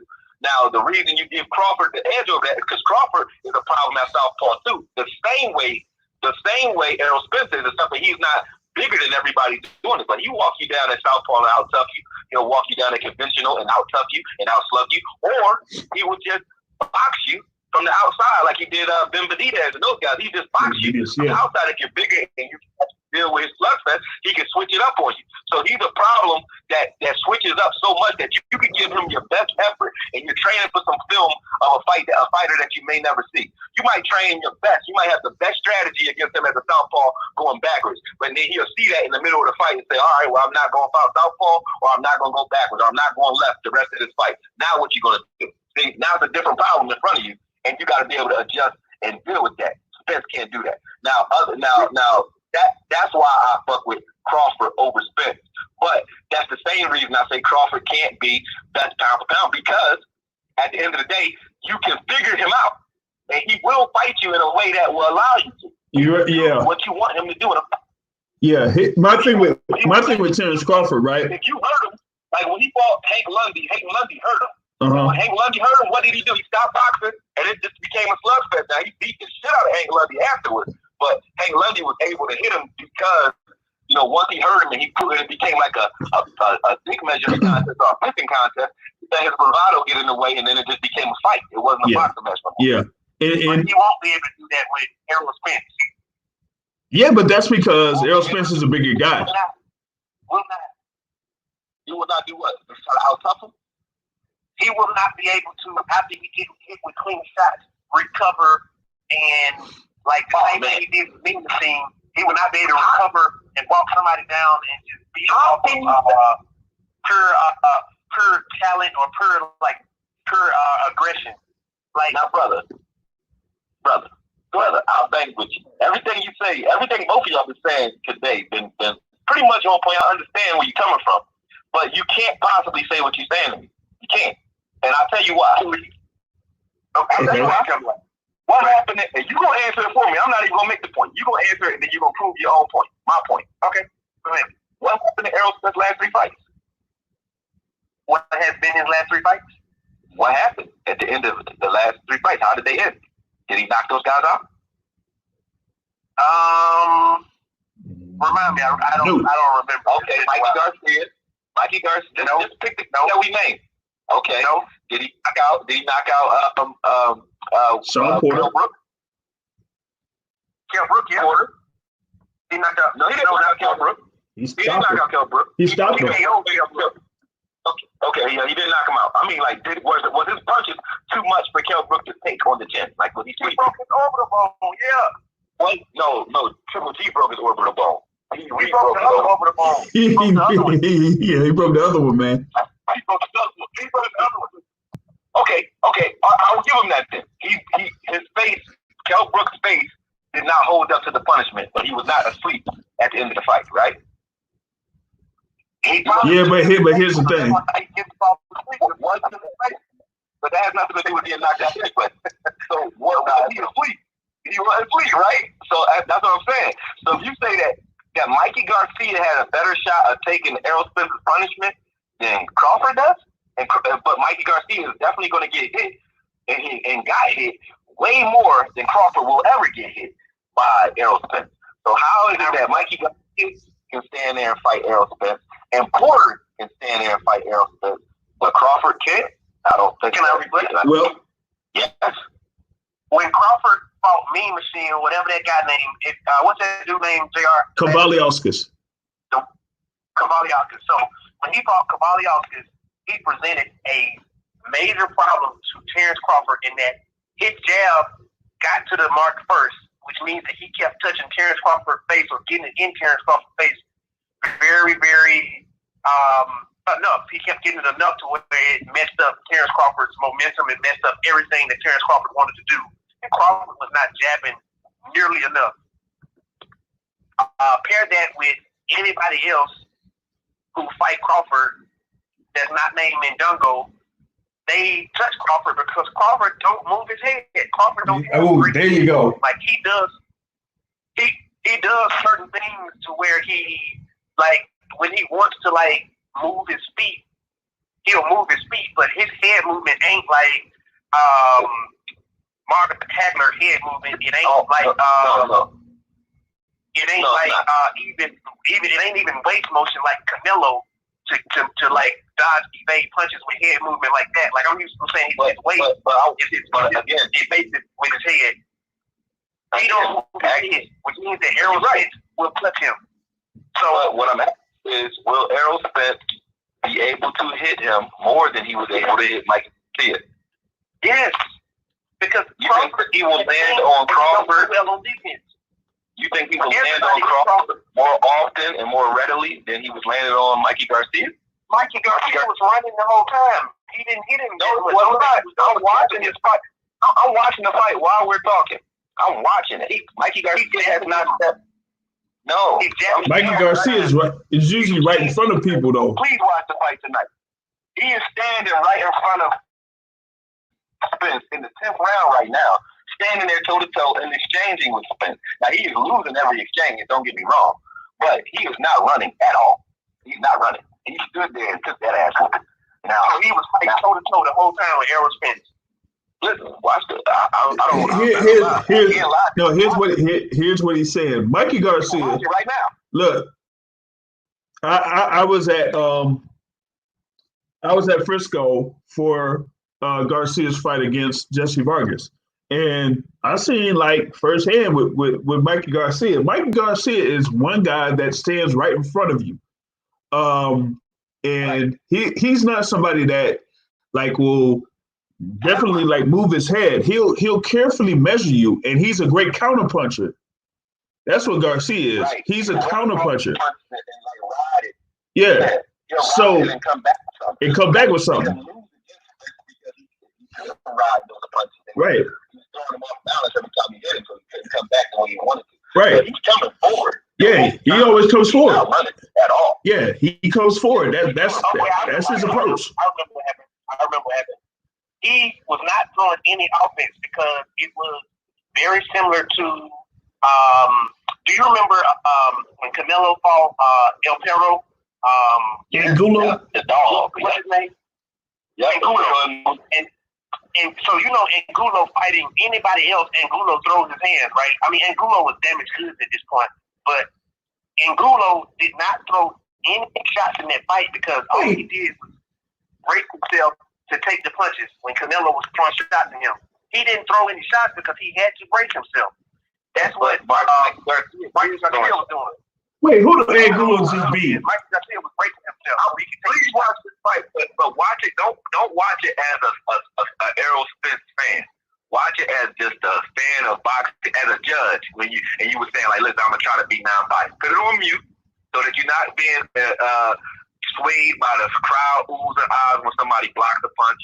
You know, and it looks like he got hit, or somebody rolls a punch. Put it on mute, right? And then watch and judge every round by round. One round at a time. I'll look at my boxing notes right now. I'm going to find my boxing notes. I watched this fight like 5 times already. And that's why I'm saying, like, we would be saying the same thing if you watched it. If you watched that, I promise you. Because there's no way you can not count punches. Don't watch, and like when I'm excited to watch a guy hurt somebody, I get caught up in that too. Like I'm like, oh, that ain't nothing. Go ahead and knock him out. Because I want you to see. I got fighters that I was like, oh, my fighter never lost, if you ask me, right? Because I'm watching for him to hurt the other guy, but I'm disregarding what the other guy's actually doing. Now, if you watch Mikey Garcia in the 11th round, yeah, there's an onslaught because Errol Spence tried to turn it up because he knew people like me would say what I'm saying right now, which is you should knock this guy out. Now, that's because Mikey Garcia cannot run from him. So Errol Spence is throwing everything in the kitchen sink, and the bathroom sink, in the tub at this dude, a cast iron tub at this dude, and he's still standing there. He get hit with everything that Errol Spence is throwing. So you cannot tell me that a dude who's much bigger than a guy, he's fighting a lightweight that's fat. He's fighting a fat lightweight. And he's really a super middleweight fighting a fat lightweight and can't knock him out. That is not good, bro. He's not putting everything behind his punches. He was not trying to devour him. He was trying to just put shots on him. Doesn't matter. If you're fighting if you're fighting a guy that you necessarily should beat, Now, if he would have went in there and he would have knocked Mikey Garcia out, I would still have the argument that Mikey Garcia was too little. But to me, this fight, if I was watching this fight in the streets, it's like, look, Debo gonna beat your ass, Craig, and Craig come like Mikey Garcia, and he hold his own, and he lived to fight another day, I think Mikey Garcia won this if it's a street fight, because Debo was supposed to knock Mikey Garcia head off, and Mikey Garcia fought 12 rounds. That's what was supposed. Mikey Garcia was supposed to be a sad story and a name that got knocked out in the first 3 rounds against a Space Jam all-star, and he wound up going Sylvester Stallone and Apollo Creed, 12 rounds. Now, it wasn't a close fight, but he wasn't supposed to be there for 12 rounds. He damn sure wasn't. You know what I mean? He damn sure wasn't. It was like Chuck versus Ali all over. Chuck wasn't the Bayonne bleeder versus Ali again. It was like that. He should not be in this fight at 12 rounds. He should not be standing up. What month? Hold on. It happened April. No, March of last year. Yeah, March. Okay. That was March at AT&T Stadium.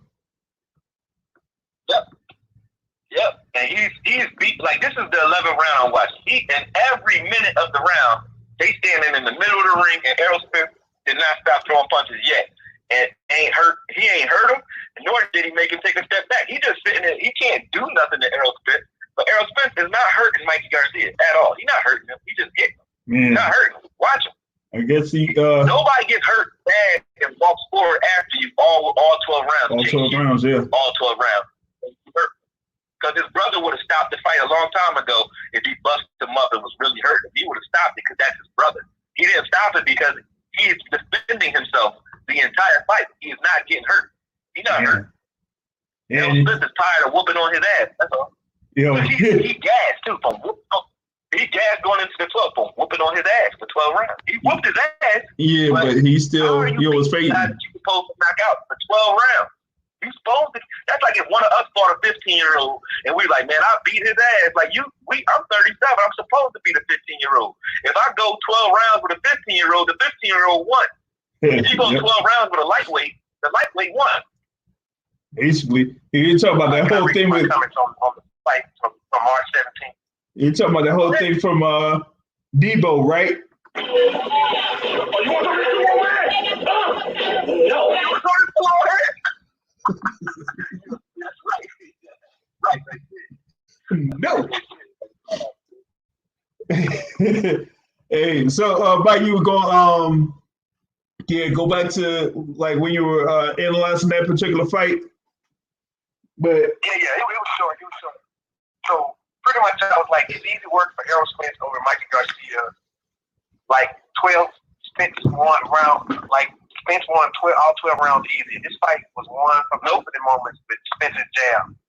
The jab opened up every other shot that Spence wanted to land. Garcia stayed too still, not enough foot movement to get away from shots, and Spence controlled the pace and direction of the fight in action. I question why Garcia's team didn't game plan for fighting off the back foot. Maybe because Spence's arms were too long and probably would have hit him in that scenario also. Then I said about how jabbing is the most important sport, and Spence might be the best fighter in the division with his jab. And maybe Keith Thurman's movement might give him trouble, but jabbing Spence puts him on another level. So you're right. I did see a fight as Garcia being right on front of him. So. Yep. Oh, I didn't know you broke him down like that. That's dope. I appreciate that. Now, the thing with Errol Spence, in reference to that particular fight or the fight against Sean Porter, I kind of was thinking about something with Errol Spence, and it was going to go into my next topic, but I'm going to talk about that a little bit later.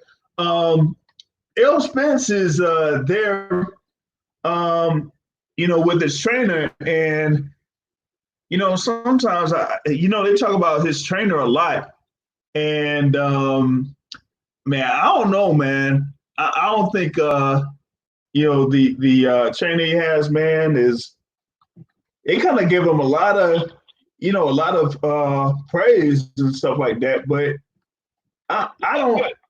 I mean, he's good, but is he great though?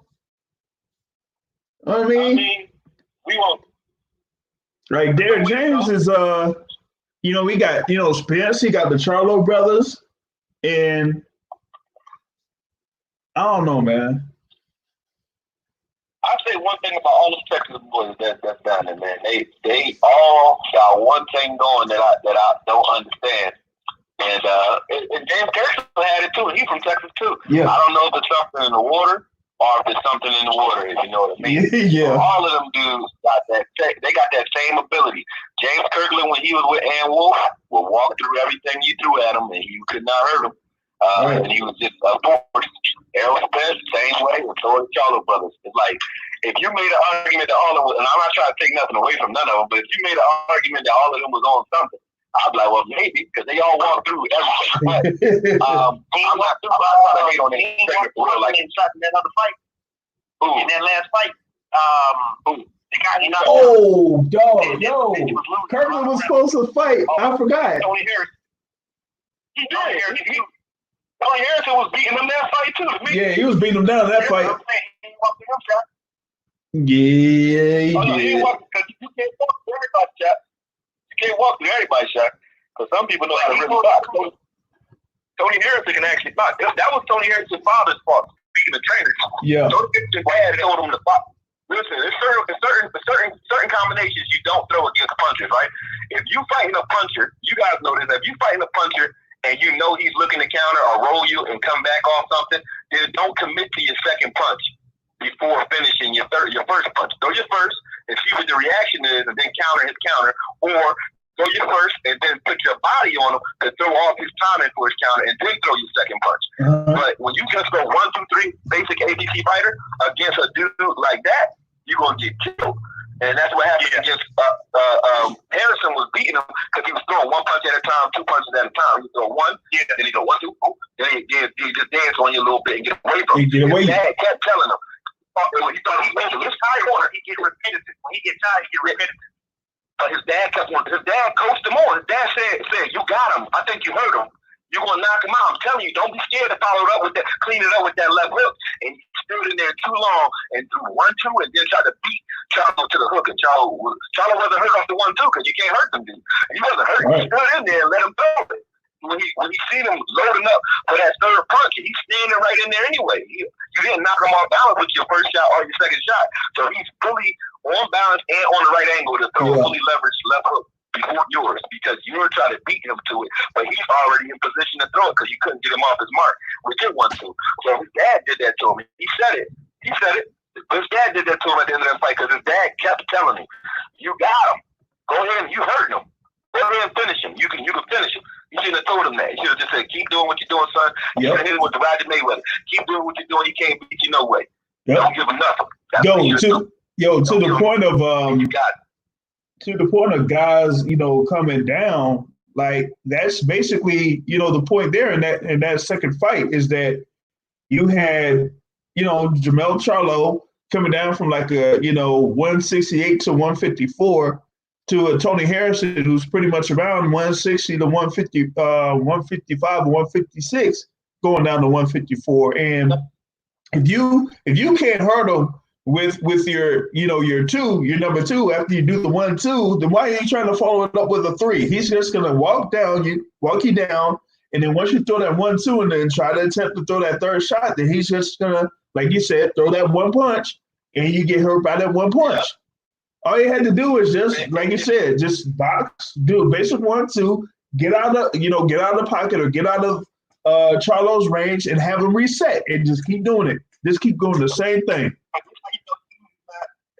The fact that you know that, I know that, y'all all can observe that.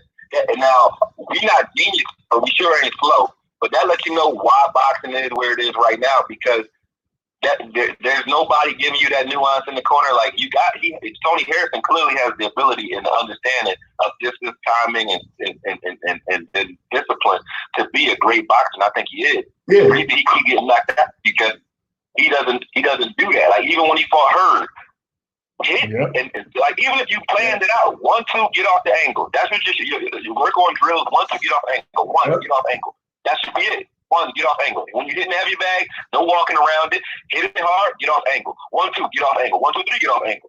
that should be his combination, getting off angles all day, because against those guys like that are big, strong guys that coming forward only, they only punch in straight lines. Except that's why Charlo, Spence, the Charlo brothers, Spence, and Kirkland, though, the reason I say it's something in the water for them, because those four guys are guys that rule don't really fully apply to. Right. Because they can hard from multiple angles, and that's rare. That guys are that good, that athletic. They can't box. None of them to me can box at all. A little. But like Charlo's not good because he's a boxer. They're good because they're athletes. They're athletes that happen to box. They're not boxers that happen to be athletes. They're athletes that happen to box. You know, so they could have been cornerbacks, they could have been safeties, but they just so happen to be boxers. Yeah, they could have been DBs. receivers. Yeah, because they ain't 6 feet, so they gotta be DBs. Born to box. Right, they're not born to box though. They're not dudes that's like if you took Champ Bailey and say or any of these corners, and say, I'm gonna make you a fighter. That's what Charlo and them dudes are, and they're good because they can do things as an athlete should, but they don't have boxing IQ where it's like Charlo's gonna figure out how to pick you apart. He's just gonna come try to manhandle you. He's like a athletic George Foreman. He's gonna try to knock your head off, and if you can do something about it, cool. If you can't, I'm gonna knock your head off. Young George Foreman was the same guy. I'm gonna come forward. You can't deal with the fact that I'm gonna hurt you, and you can't hurt me, and I'm gonna hurt you. And I'm a big Frankenstein type dude that's coming. That's it. That's how they play. Charlo changed his tempo a bit. Oh, good. Like the young Charlo, I wish he changed his tempo more because I guess they both kind of do that, but like here he's just going one speed, and that's why he became very predictable in the Tony Harrison fight, because for the most part he goes at one speed. He became predictable. He got exposed. He didn't become nothing. He been that. He just nobody can make him go to the thing. He got exposed in that Tony Harrison fight. His brother got exposed against J-Rock for real. Just that J-Rock did the same thing I just said. Harrison, that's right. He that uppercut. He got comfortable. It was like, I'm gonna knock this shit out this dude because he let me hit him with he was landing all his shots though. Yep, and he went to throw that uppercut and got caught with a hook in the middle. Got caught with an uppercut. He got caught with an uppercut. Following up with like a in between his punches and knocked him out. But had that not happened, J-Rock would. I give him credit. That was usually fighters like if Charlo and them would be the type of fighters like most guys are today, who are scared to get hit, so they wait for you to finish. They don't wait for you to finish. They'll punch in between your punches and exchange with you. Yeah. If they was the type to wait for you to finish, they wouldn't have beat nobody with their style. It's just that the good thing about them is they can knock your head off and they will punch at you while you're punching because they don't give a fuck that you swing. They don't think nobody can hurt them. So they're going to swing on you anyway. Even when you punch it, they're happy that you started. They want to exchange. So that's going to be that's what their downfall going to be, though. When they fight somebody else who knows how to counter, like just somebody who can counter half as good as the James Toney, will kill you guys. Because they going to come at you and rock 'em, sock 'em, roll about you all day long. And they're there to be hit. I wish the Lubin fight would have been longer so I could see what Lubin had against Charlo. Yeah. It just ended so quickly. I ain't see that, but I gotta watch that. I mean, that was just that, knocked out in the first round. Yeah, you can watch it right now. It's only like, 3 minutes. That's it. You know? So yeah, let's talk about the whole thing with the trainers and whatnot, man, because, one story, couple stories that I see out here is a couple of boxers that are now under the tutelage of Eddie Reynoso, and Eddie Reynoso is most known for being a trainer for Canelo Alvarez. But now it seems like, you have guys like Luis Neri, up and coming heavyweight Frank Sanchez is there with Eddie Reynoso, and now Ryan Garcia now has Eddie Reynoso in this corner. So, Reynoso was the 2019 Trainer of the Year. So it seems like, with him getting the accolade from the Boxing Writers Association, that, more of these fighters are trying to hire, get his services and things like that. So, with Eddie Reynoso, you got the likes of Luis Neri, who, had that WBC belt and whatnot, but had all of troubles there with illegal substances. but you also have, like I said, Frank Sanchez, the Cuban boxer that's there, and Ryan Garcia, who was kind of being set up to fight. He was going to have his next fight over in California, and who is he about to face? He was about to face Linares, Jorge Linares. So, my thing with Reynoso, man, is that Ryan Garcia was about to fight Jorge Linares. Oh wow, we're gonna see what he really made of. Yeah, because Linares was the co-feature bout to Ryan Garcia versus Francisco Fonseca. When they had that bout where Garcia knocked out Fonseca, so they were trying to set that fight up before this whole thing, and then so I had to see like what happens with that if things become more official, because like we were saying at the beginning of the show. Like, even though you had this whole thing that happened in Nicaragua where, they had the fighters out there and the fans that came to see those fights at the Alexis Arguello arena or gymnasium, that the fans had masks on. I think the referees and trainers and stuff had masks on and stuff like that. But, the fights that have like a certain amount of, magnitude, they're going to have it where everybody is going to be able to attend the fight or has the ability to attend the fight. Like, the Canelo Golovkin 3s, the Wilder Fury 3s, the Anthony Joshua versus Kubrat Pulev is supposed to be at Tottenham Hotspur Stadium. Like, they want the fans there because they want that gate money, man. Like, they ain't gonna have none of them fights at a closed circuit or with no fans. Nah, they need that gate money.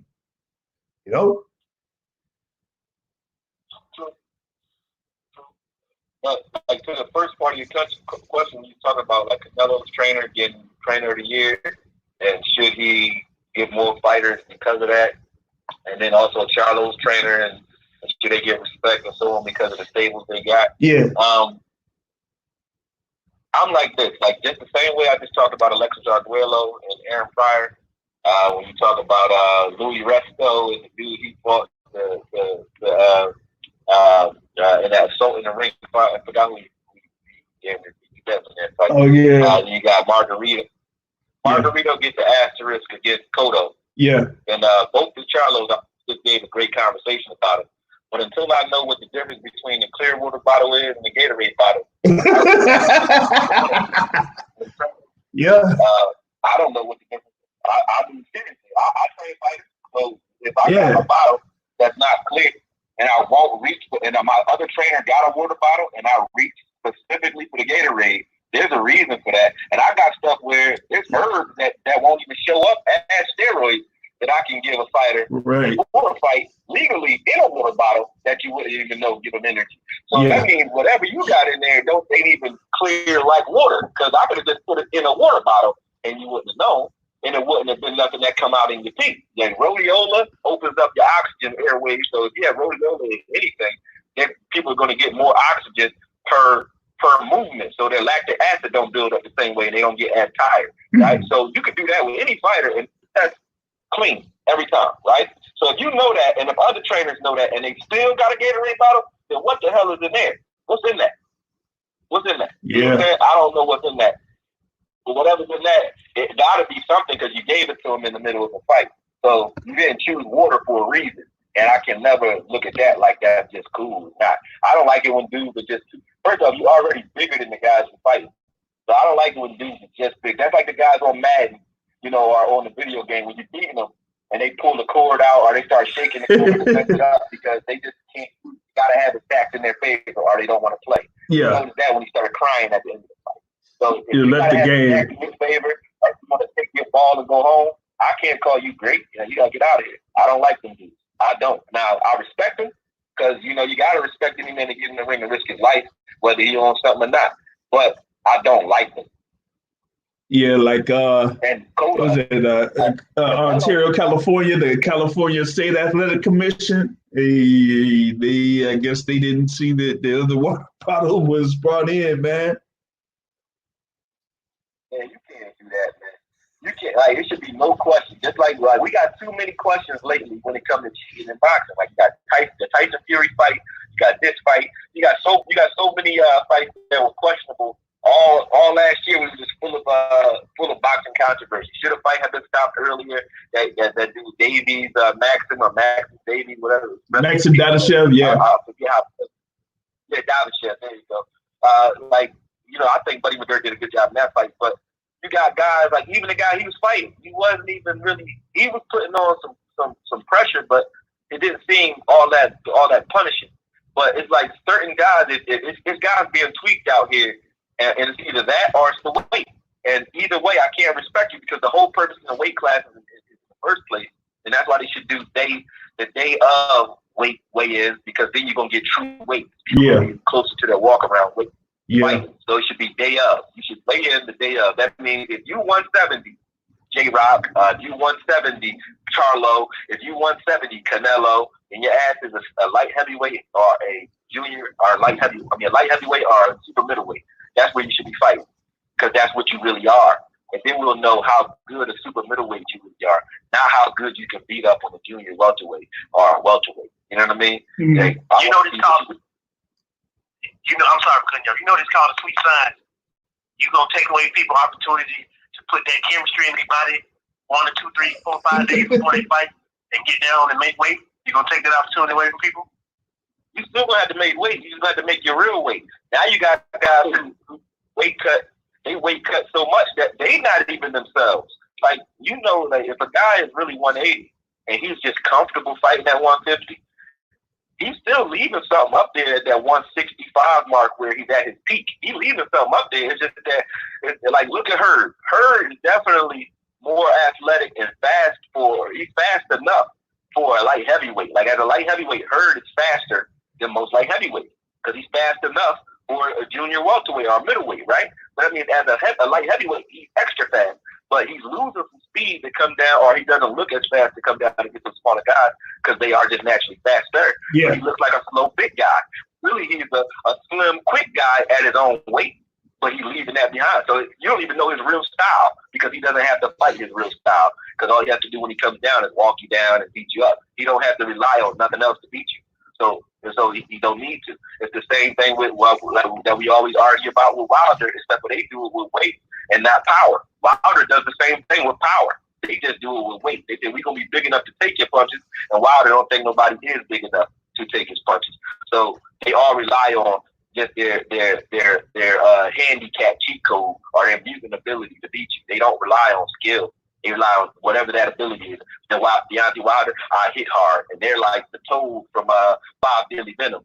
When you're a bigger guy and you go down and fight a little guy, it's like that dude from Bob Dilly Venom who you couldn't hurt, you couldn't do nothing to him. It's like that. They walking forward, you can't do shit. It's like Dolph Lundgren and Rocky IV. They coming, and you're gonna have to put them down for 5, 6 straight rounds before they start feeling anything you do, if they ever feel anything you do. That's not boxing. That's just, you might as well just say, who can get the strongest, who can get the toughest, who can take the most punches. Now stand there and rock them, sock them. Yeah, we're gonna put one of y'all. Yeah, we're gonna put your foot in the tire. We're gonna put your foot in the tire. Nobody can run. Or you're gonna get in this phone booth and we're gonna see who the best guy is. That's not boxing. That's just straight fighting. That's fighting. So I disagree with you on that because fighting, for example, you're exactly right in what you say that people take advantage of that nuance. So the fight I have in mind is Tim Bradley versus Ruslan Provodnikov. You're right. It literally took 7 or 8 rounds before whatever Tim Bradley did even started remotely affecting what Provodnikov. But by the end of that fight, even though Provodnikov got the best of it in round 12 in terms of Bradley's health, Bradley had won the fight, and Provodnikov after that fight was just as messed up as Bradley was. But if you look at the fight, you prove my point. Yeah, but what I'm saying though, we would have never been gifted that fight. Like I was, so I don't like necessarily watching fights like that where you know the guys are like damaging each other like long term. Which is why we don't see Provodnikov right now. But neither one. That you proved my point because that fight ended both of their careers. Yeah, definitely shortened it very much. But it was never Bradley couldn't fight nobody after that. He had to fight. He fought Pacquiao for some money, but because it was just easy fight for Pacquiao. Was probably one of his, like, he did his thing and Pacquiao won. Whether you agree him winning or not. I mean, yeah. I never thought much of Pacquiao at that time anyway, though. So it wasn't like to say like if Keith Thurman would have beat Pacquiao up, I would have said, okay, great. But you're supposed to do that, You're supposed to fight Pacquiao the way he fought Pacquiao. Pacquiao wasn't the Pacquiao old when they fought. It wasn't like he was, the Pacquiao that was knocking out Ricky Hatton. And so that Pacquiao would have damaged Bradley even more than Bradley was already damaged. Mm. But they got better rules and regulations now. Pacquiao ain't on that Pacquiao no more, so that ain't gonna happen. Too much no more.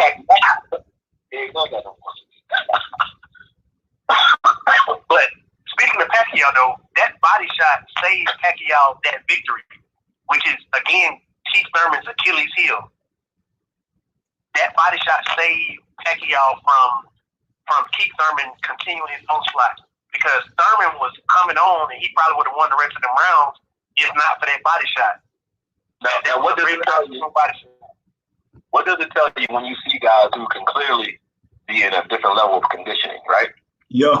And what I mean by that is you see a guy who can take a body shot in one fight and then the next fight, back in the day I'm talking about, the next fight, they can't because they know they didn't condition themselves properly. And conditioning don't mean running. When people say conditioning, it means getting your body ready for what it's going to have to deal with. Yeah. Ali, before the fight with Foreman, was letting people hit him in the body. Why? Because he know that the body shot is going to hurt, right? So what does it tell you when you see a guy like Thurman, who always, or Kovalev, who are always susceptible to the same punch?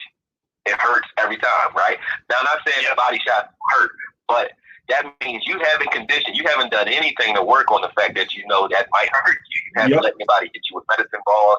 That means you are in training camp to dictate. Same thing with you're in training camp dictating what you're not going to do and what you are going to do. Because there is a way to toughen your body for a body shot. It's called sit up. It's called actually getting hit in the body. Getting hit in the body, Like bracing yourself. You got to get hit in the body to stick it to the body. You can't do it no other way. So until you condition your body, you're going to always have that problem. And the fact that he still has that problem means he hasn't worked on it. The fact that Deontay Wilder still can't move his feet when all you got to do to be able to do that is jump rope, run, tap dance a little bit, do some ballet, like show the effort that you're trying to learn this, right? He hasn't done that either. So that just shows you where boxing is to me. It's like you don't have to up your game. You have to, work on one aspect of it and then hope that, you're able to be successful 2 or 3 times in the fight to make it work. But that's not back in the day, or even if you have the right trainer today, that's not an accurate strategy. Like you couldn't think about these fights. James Toney versus Mike McCallum. You couldn't just say, I'm going to catch Mike McCallum with a straight right hand and it's going to be over. James Toney did that a couple times. Mike McCallum caught him right back with one. They just start going back and forth. It was chess, but they was hitting each other. Or Mike McCallum versus Julian Jackson, or Gerald McCallum versus Ben. Was it Ben? Or was it? It was Ben. But yeah, Gerald McCallum versus Nigel Ben. Like those types of fights where Gerald McCallum was beating the dog shit out of Ben, and then Ben rocked him. Because I'm sorry that it ended out that way, but he was able to come back. So Gerald McCallum couldn't have just relied on just his power, and neither could Ben. Ben had to have more than just power. He couldn't just say, eventually McCallum is going to get hit with this. He had to have a vehicle to deliver. Once you find a fighter that has power, what trainers don't do today, and what I don't like about trainers today, they're not real. A lot of them aren't real trainers. I sit in Philly. I'll go to gyms. I used to want to box crazy. I would go to a gym and I would watch trainers just sit around and wait for the fighter or wait for the talent to reveal itself. Those are a bunch of what I call shoe shiners or detailers, car detailers, right? You got a car manufacturer who can detail a car and build the car from scratch. And then you got a detailer who can make your old car look like new. Now, they're both valuable, but the one can do what the other can do. The other cannot do what the number one can do. Like the shoe shiner cannot build the shoe. He's not a shoemaker. The detailer cannot build the car, but he can make the car that you built look new. So you got a lot of trainers that are just detailers. They can make you look like you're in shape. They can get you in the best shape ever. You can run, you can jump, you can punch, you're fast, all that. They can do that. But they can't go and take a guy who is a kid that's like getting bullied, like Ali, who got his bike stolen, and say, I'm going to make you the greatest fighter in the world. I'm going to make you a fighter. Or a little scared fat kid like Tyson and say, look, I'm going to take your little fat ass and I'm going to make you the greatest fighter of all time. That is what a trainer can do. And we ain't got a lot of those no more. We got a lot of guys who could see a guy who already could do a little something and say, oh, I can get you in shape and I can take you to the top, because they know there's nobody who has the cheat codes to be able to beat what I'm going to teach you to do, because there's nobody around who really know this shit no more. There's not a lot of them because of all the politics that was going on in boxing all this time. But it's not looked at the same way no more. It's unfortunate, but that's the way it is now. It's like we don't have, like, these guys couldn't touch the guys that I just met. They couldn't touch him. And Mike McCallum was never looked at as like the greatest guy anywhere. But today, the body would destroy these dudes at middleweight. All of Bernard Hopkins is the epitome of what I'm talking about. Bernard Hopkins was not supposed to beat anybody. Nobody. When he came out of prison and he lost at 190, right? He said, okay, I can't just come out here and be eating cheesesteaks and so on and win. So I got to get monastic with my style. He started being like a monk. And then he got down to 160, came back a year later, and went on a winning streak, right? But when they used to call Bernard was training all year round. They'd call him 2 weeks before a fight. He'd go down to Atlantic City and beat the brakes off somebody, and then do it again next week and the week after. Not because he was bigger, stronger, faster, but because he had a strategy and he knew that you don't know what you're doing. And if you don't know and you just relying on me harder, and I hit you, and you never can. It don't matter who hit harder if you can't hit me. You can hit me harder you want. You can hit harder. You can knock the world out. You can put, you can put shit. Look at Deontay Wilder. If you can't land that power, what is your power good for? So if you find a guy who has that power, your job is not to make him stronger. He's already strong. And when I was listening to Deontay Wilder's team talk about the fact that, he got so much power on my shoulder about to fall off. So what? Do you give him the vehicle to deliver that power? Because what is a bomb on the ground? Nothing. You got to put it in the air and drive it and fly it and then drop that motherfucker somewhere for it to work. On the ground is nothing. So what is your power if you can't deliver it? What is it? If you don't know how to use it, nothing. You don't have to. Deontay Wilder was dehydrated from in that fight. Something was wrong with him. I'm just throwing it out there. Something was definitely wrong with him.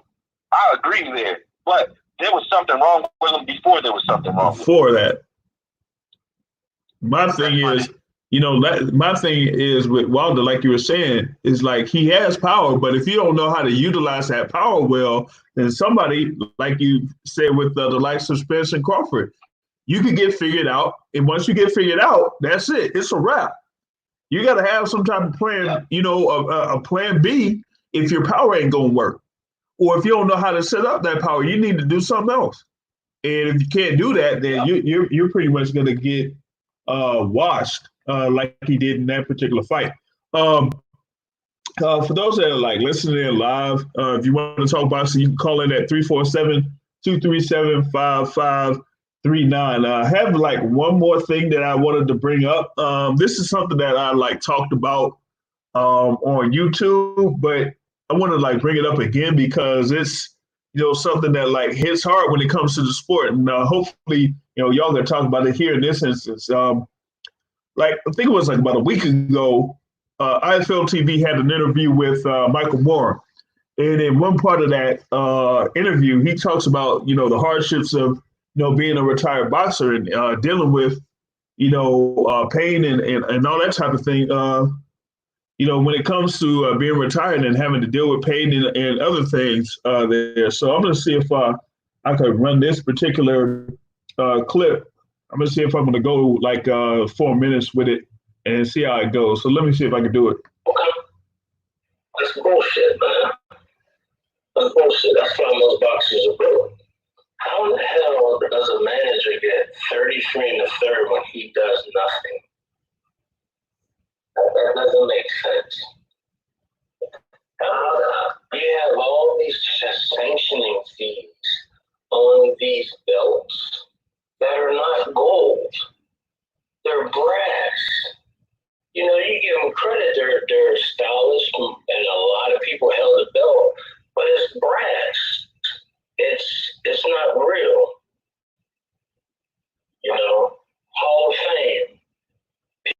come to see you, the fighter, where does that money go for all those tickets and the hotels and all that? Where does that money go? Sure. No, there's just some. How come boxing doesn't have a union? Because it will stop. I wish that I can get with President Trump right now, because I put a halt to boxing. If you could make, let's say, 3 changes in boxing right now, what would they be, Michael? 3 changes in boxing. I would get rid of the. Hello. Okay. That's bullshit, man. Let me cue that up again. Make, let's say, 3 changes in boxing right now, what would they be, Michael? 3 changes in boxing. I would get rid of the cruiserweight division, and cruiserweight division up. You would have a heavyweight division and a super heavyweight division. Okay, that's one. Second, no particular order. There would be 1 commissioner in boxing that runs every state, who is that's the boss. Okay, just like the football, basketball, baseball. You have 1 commissioner. Now, in every state, if you want, you have assistant commissioners. You can't give these people all this power when they don't know shit about boxing. You know, all these people take advantage of the boxers because they know they can get away with it. It's been so long while they're doing that. No one's saying nothing about it. A union will give boxers insurance. All these years that I fought, 23 surgeries, my body is just a wreck, you know, and there's nothing that all the hard work that I went through, there's no reward after at all. There's no health insurance. There's no retirement. There's nothing for boxers. And it keeps going on and keep going on. If I had somebody that's trying to fight, I would tell them, don't find another career that's going to offer you health insurance, you know, retirement, 401. You need that if you have a family. If you're trying to become a boxer and have a family, that's a facade. Because most boxers come from no money, and they allow them to live that lifestyle. I got this, but then eventually they're going to go broke. Look how smart Floyd Mayweather is, because he did it himself. When you do it yourself, you're going to always be rich. Yeah, so that's the comments of Michael Moorer in that particular interview that he had on IFL TV, and yeah, we kind of like breaks it down there, you know, when it comes to the sport of boxing. So, anyone have comments on it? Can I go? Yeah. Okay. Number one, like I said, I respect anybody who get in there and risk your life in the ring, right? But there's a few people that you don't hear say that, right? You don't hear people who either love the sport, which Michael Moore, we all know he was a great heavyweight, great southpaw. But as far as love for the game, I don't think he ever was a passionate guy when it comes to boxing. I don't think he ever loved it. You know, I think he was good at it and he was gifted, but he wasn't in love with it. You know what I mean? Because you don't hear guys who respect what boxing gave or did for them say that too often. Even when they broke, they don't usually say it. And you can say it because maybe they're ignorant to it. That could be it too. But what he just described is no different than anybody in America, white, black, Asian, or bronze, or any profession. It's just that boxing, you burn out a little younger than you do in any other profession. It's like, where do you want to spend your years? 40 years behind the desk? No disrespect for anybody who's white collar, but 40 years behind the desk pushing paper? And they do the same thing to you when you're 65. Drop your insurance and don't really try to help you much when you're old, right? That's what happens when you're old in this country. It's just that boxers get older faster. So he's saying what everybody in this country says. No one looks out for the elderly. No one looks out for anybody who's not productive in their craft anymore. No one does that. Now, so what he should be saying though, and what he came off as saying that boxers are victims, right, due to the fact that they leave the game so injured. But so are football players who don't manage their money right or don't make enough in their career, or basketball players who don't manage their money or make enough in their career, even baseball players who don't manage their money or make enough in their career or make wise investments while they are making that money, are all going to end up broken, destitute too. So it's not a boxing thing. Should they have more guaranteed type systems for boxers than any other sport like they do in the NFL? Oh yeah, I think they should have a governing body. He was right about the commissioner and the governing body and all the sanctions. And the unions. And even the belt. Yeah, the belt, he's a genius when it comes to that, because if you think you need a belt today, it's because you're listening to someone. Because I'll just give you an example. If me, you, all four of us just said, look, we're going to get in shape. All of us, right? We're not boxers. But we said, look, we want to get in shape and we're going to box. And bare knuckle boxing, these little online sites that they got here, like, they got a bunch of street fighting organizations, especially in Pennsylvania, that you can go and you can just be like, I just want to feel love this week, and I knock somebody out. But it's millions of people watching it. Now, if you went on a streak and you was knocking the shit out of people on social media and on one of those channels and had 1 million followers following you on social media and then decided to go pro as a boxer, tell me that you need a belt to make money. And sure don't. You don't. You wouldn't. Because those kids from YouTube just made over 1 million, and they ain't never boxed a day in their life. So if you think you need a belt today, you are mistaken. You do not need a belt. What you do need is consistency, skill, determination, and just some ability. That's it. But if you have that and you actually can build your own following the way anyone else does, then yeah, you could be successful without all those sanctioning bodies and even without a manager for that matter. So he's right. But when it comes to boxers not fighting because they had families and all that, which boxers, like, I don't remember boxers being priests or nuns back in the day. They always had families. And for me to love it the way I love it, somebody had to risk their life to bring it to me. So I can't disregard that. So I'm like, I don't agree with him, because I would have hated it if Sugar Ray Leonard just said, man, this is too dangerous. I don't want to detach my retina. I'm going to just go be a mailman. That would have been a disservice to himself and us. So I can't agree with it. But I can understand how you can feel that way if you did give, the 26 surgeries. I can't take his truth away from him, but I can't agree with it. That's basically what I'm saying. That's his truth, because that happened to him. Yeah, that happened to him. I know that's him. If he was sitting on 20 mil right now still, I doubt he was saying the same too. Right. Now, I had spoke about it in reference to the whole thing with the business of boxing and how dirty the game could be. But, like you were explaining in reference to these other organizations of sporting, things with the NBA, NFL, Major League Baseball, all of those, sports have unions, or those organizations have unions.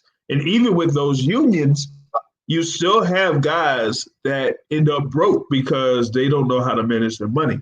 But, Michael Moore kind of brought it up to the point of many of those, fighters and many of these athletes come up from a poor background. So it's you're going from a point where you didn't really have that much money at all to having millions of dollars, just like that. And when you get to that particular point, it's you're not used to having all of that money. So if you don't have somebody that's reliable behind you, teaching you how to properly manage that money, then you're going to spend all of that money real quick, and nothing's going to, show for it. So whether you're in the game for 5 years or 10 years or, whatever, no matter how much money you've made, you pretty much spend all that money and there's nothing, basically to show for it. You didn't make investments or anything like that, So But here's the question that you got to ask yourself before you move on to another point. Sorry. before you move to another point, I want to ask you this though. His manager, or even Bob Arum, or Eddie Hearn, or even those promoters, right? Some of those guys come from being broke too. And, you know, what I'm saying is, whose fault is it, right?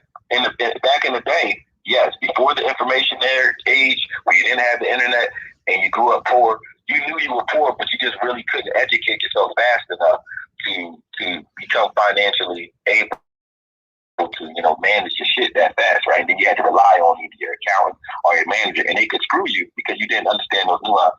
Today, though, you got a smartphone in your hand. I'm on the internet right now with y'all on a smartphone. So if you want to know something today, if you really want to know something today, and you don't know, do you really want to know? You don't.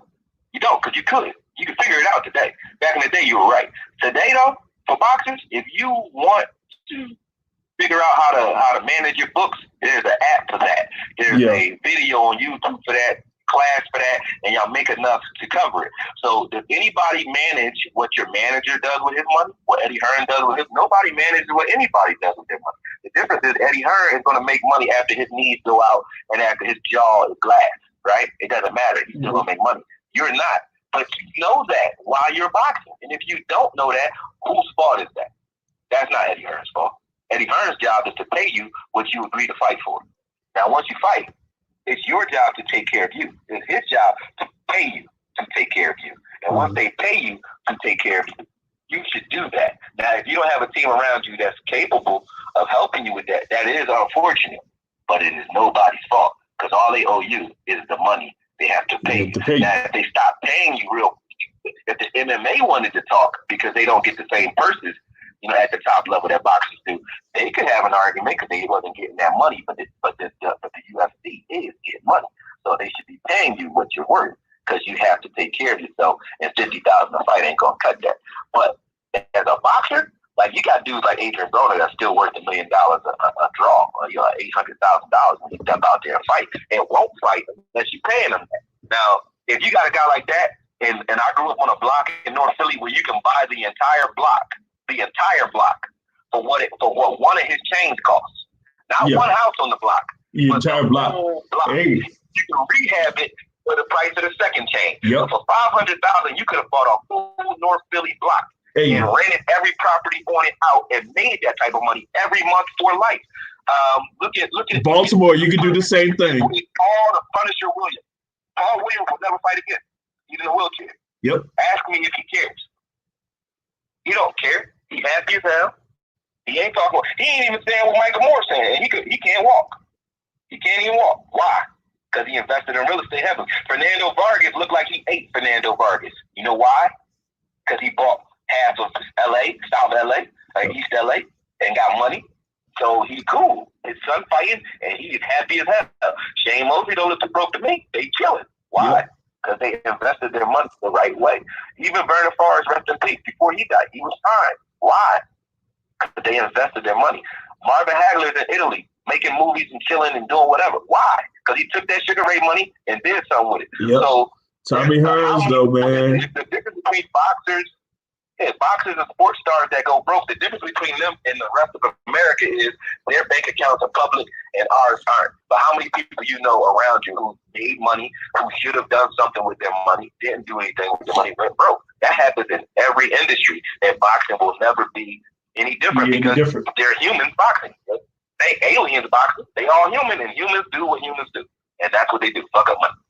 Yeah. Now, going into the thing where you talk about them being like with promoters and stuff like that. At the end of the thing, there in the clip, Michael Moore brings up the thing with Floyd Mayweather being, basically his own boss and his own manager. Like every ounce of that money basically goes through him. And, one of the guys that I've interviewed a few times is Gary Russell Jr. And he says, now that he's a free agent, because he said, look, he's the one that's getting into the ring. He's the one that's, putting his life on the line in order to entertain the fans that come and pay the money to watch him fight.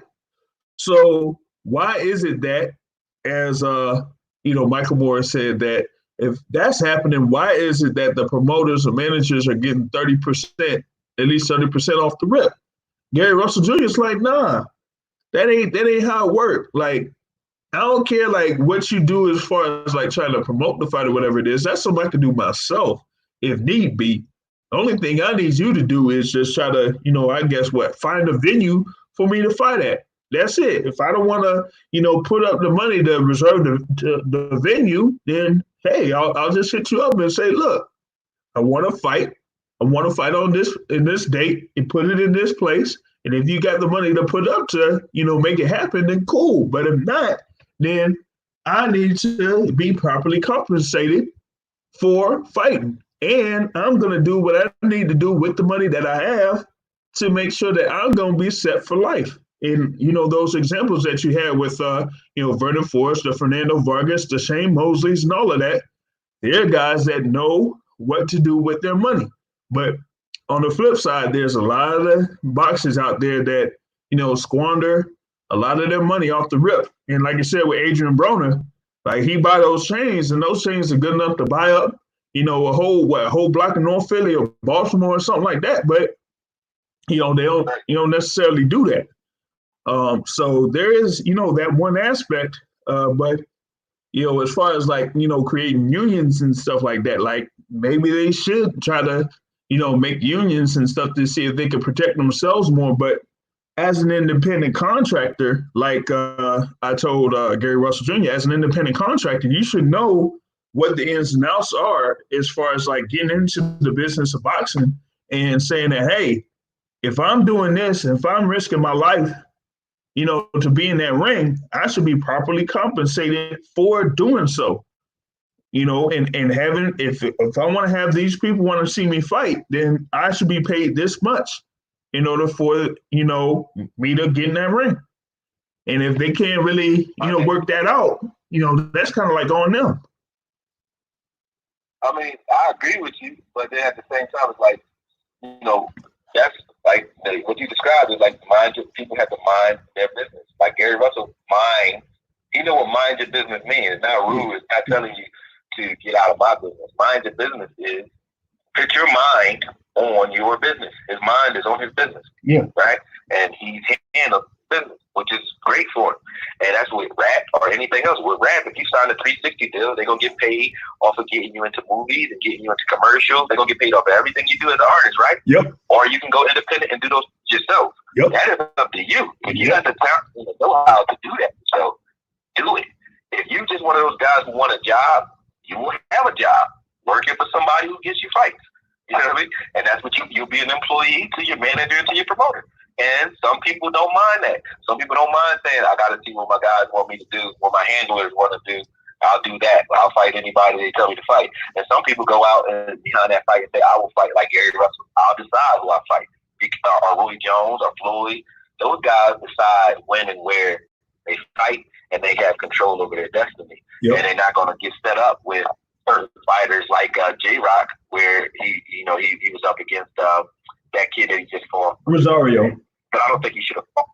After finding out Rosario that he had J-Rock had the flu, probably shouldn't have fought him right away. And a shout out to those guys. Like, much respect to them. Like, I know them. They pretty good guys. But at the same time, like, maybe he shouldn't have fought that guy so fast after his sickness. And I think he's probably staring at himself now, because Bob is one of those guys that, like we were talking about earlier, like Harrison, who's better, a lot better than his record would indicate. Yeah. But, sometimes you're not really, the cards don't go that way. But when it comes to, like, unions, when I hear union, all I hear is somebody, or when I hear union, I hear anything outside of yourself being the culprit for anything you're dealing with. I hear somebody who's looking for somebody to save them. A union is saying, I can't save myself, so I need a group or a governing body, i.e. the union, to protect me, or the government to protect me. I need somebody to do it for me because I am a minor. I can't handle this myself.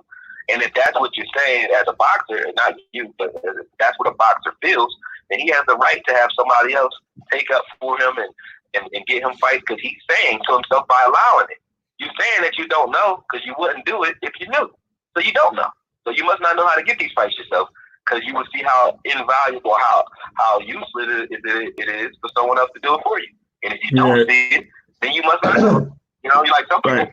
to do their taxes because they don't know how to use TurboTax. The people who know how to use TurboTax Or Tax Act or H&R Block. Or, but if yeah. you don't know how to use it, it makes perfect sense. Yeah. Like, but it's like you were saying in reference to, you know, comparing, you know, like I would say, maybe, you know, the 80s and 90s to today.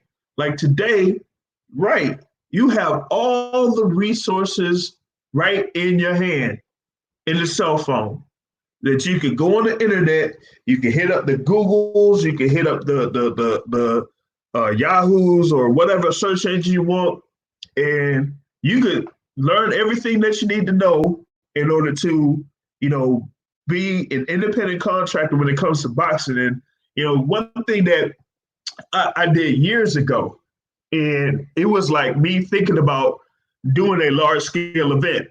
So before I even like had the money or anything to do a large scale event, I looked into what it takes to do a large scale event like a concert or something like that, right?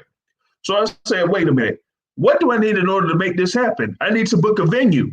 So I just went to that arena and said, what does it take for me to reserve that venue? And I did the research in order to say, hey, I need this amount of money in order to do this type of event where I could have this amount of people going into attend the event, right?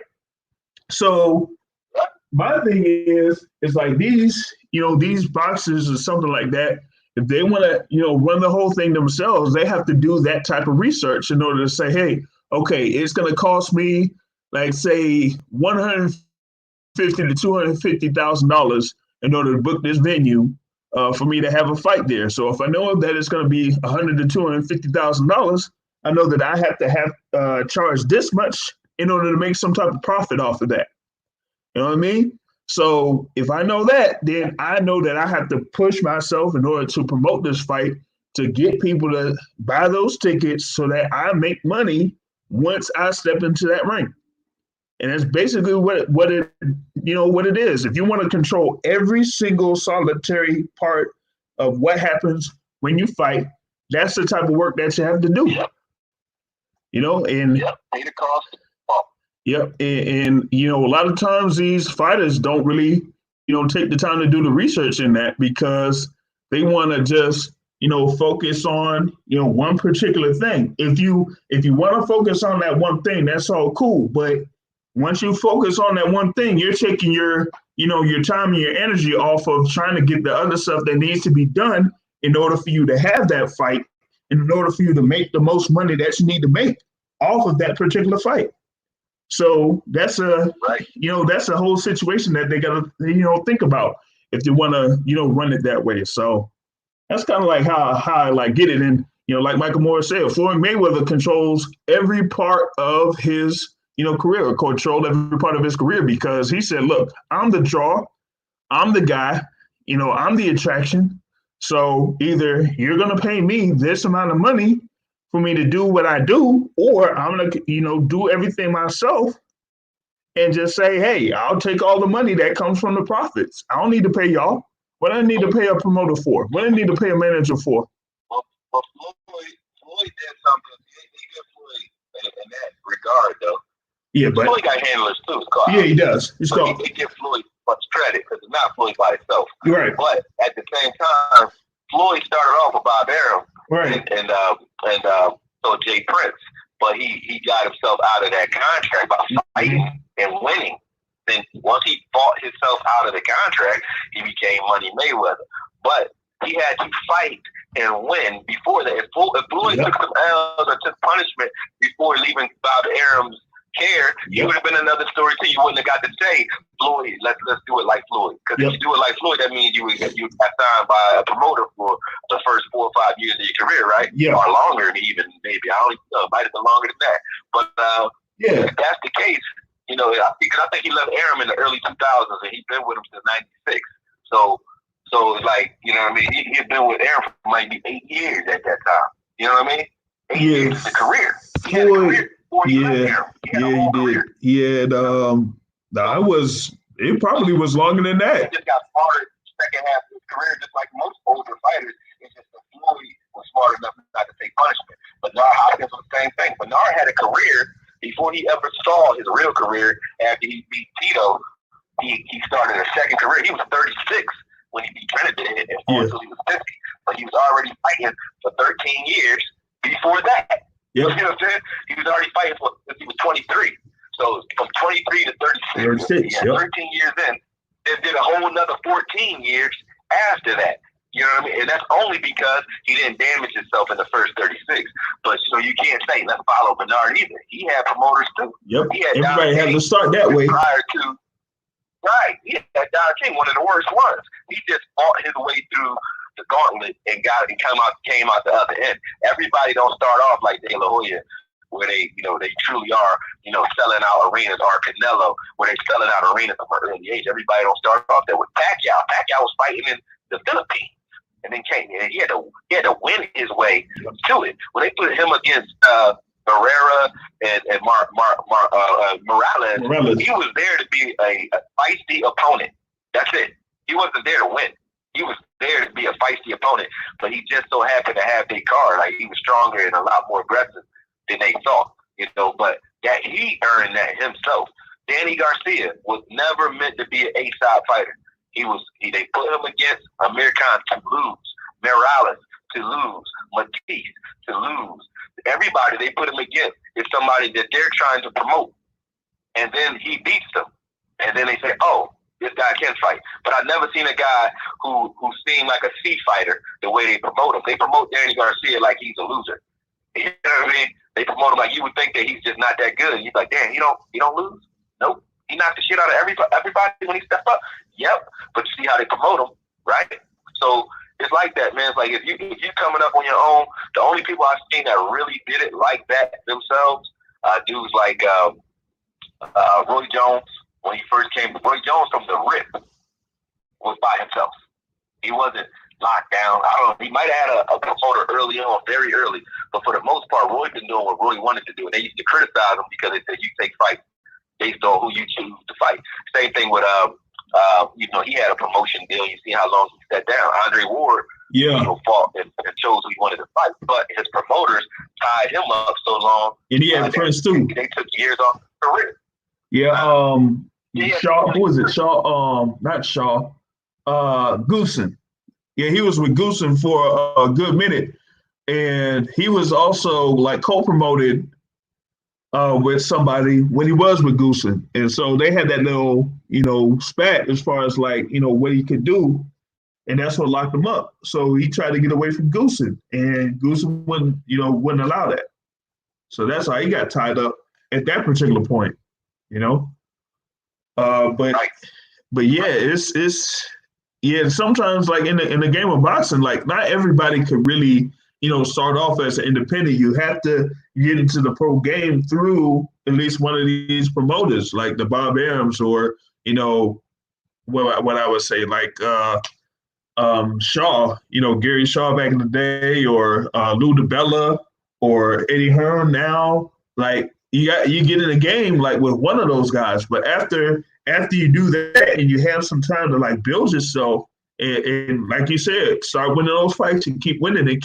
Then you could be independent and, run things yourself. You would do it on the weekend too, but here's the thing. And this, you can't get mad because you don't believe in yourself. You can't get mad at nobody else because you don't believe in yourself. Now, you don't have to believe in yourself either. There's no rule that says you got to do it. Right. You know what I mean? But you can't not do it and then blame somebody else either. You know what I mean? It's up to you to believe in you. You know what I mean? Yeah. And so, because the reason I say it is, you can always come out independent if you believe you can, and if you negotiated with what's the dude's name from here? I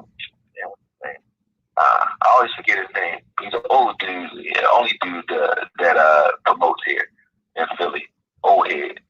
What's his name, Mel? Oh no, I don't think Mel's on. Yeah, I think he dropped off. Oh, Mill dropped off. Yeah. It's I forget his name, man, but he's been in the game forever in the AC.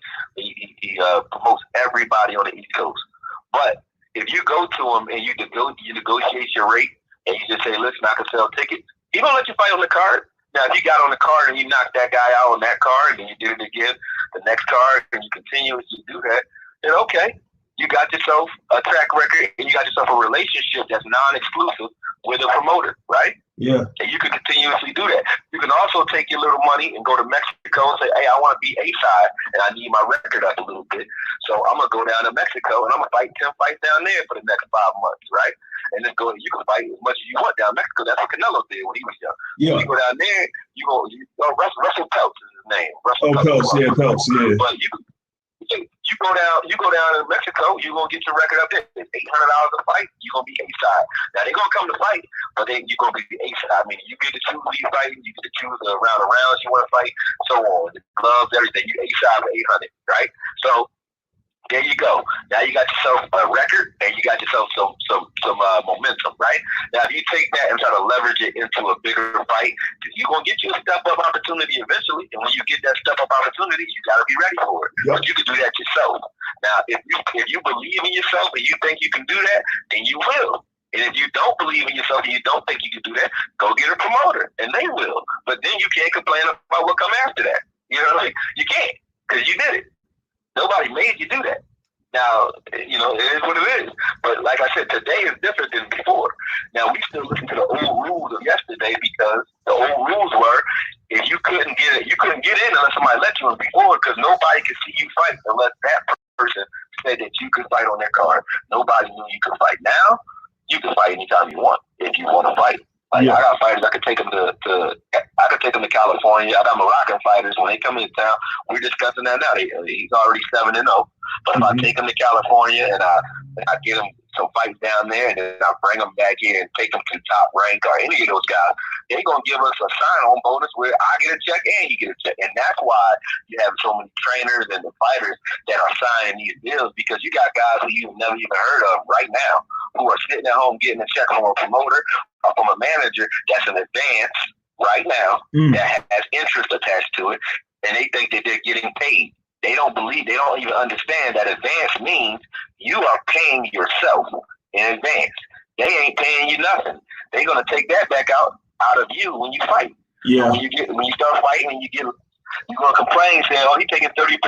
But that's because when he was supposed to get 10%, you let him give you $100,000 or $50,000 a year, and now he's taking it out of your ass. Excuse my French. But now that's what he's doing, and you can't do nothing about it. Right. Because you signed it. You did. Because you wanted the money. Yeah, you wanted the money off the rip. And you know, that goes into the whole thing with contracts too. You know, when it comes to the contracts with these fighters, because I mean, for a good number of these promoters that are, you know, large scale promoters and things like that, they are lawyers. So they know the lingo. So I think I told Jamil this is that, you know, sometimes with contracts, it could be English, but at the same time, it's not English, if you know what I mean. Because they could word it in a certain way where a lot of people won't be able to understand it. And I've said this before that, you know, you can have a Webster's dictionary, but lawyers go through Black's or Bouvier's law dictionary, which makes terminology a lot different than what the common man goes through. Hey, look up the word black yourself. Black love. Oh, yeah. Oh, yeah. Oh, yeah. Oh, yeah. I got you right about that. Oh, yeah. So yeah. So, I mean, when it comes to, like, you know, the game with contracts is like, if you can't fully understand the contract, or if you don't have somebody with you that knows how to understand the contract, then yeah, you could say that, oh, I'm getting paid, you know, $100,000. And then later on down the line, oh, shoot, I got to pay what? And I ain't even see that. And you can't do nothing about it because you can't sue them because they the ones that say, hey, look, you signed this contract. You agreed to it. You are bounded to this contract. So you have to, you know, come through with it. So that's pretty much how that is, man.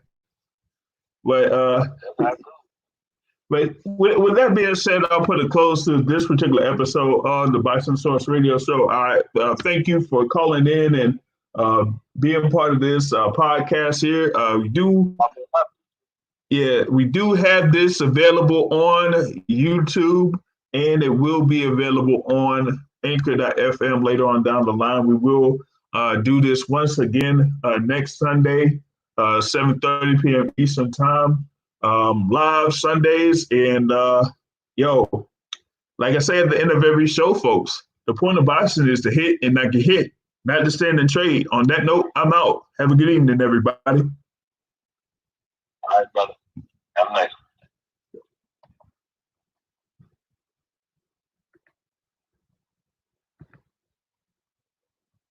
Thank you for using Blog Talk Radio.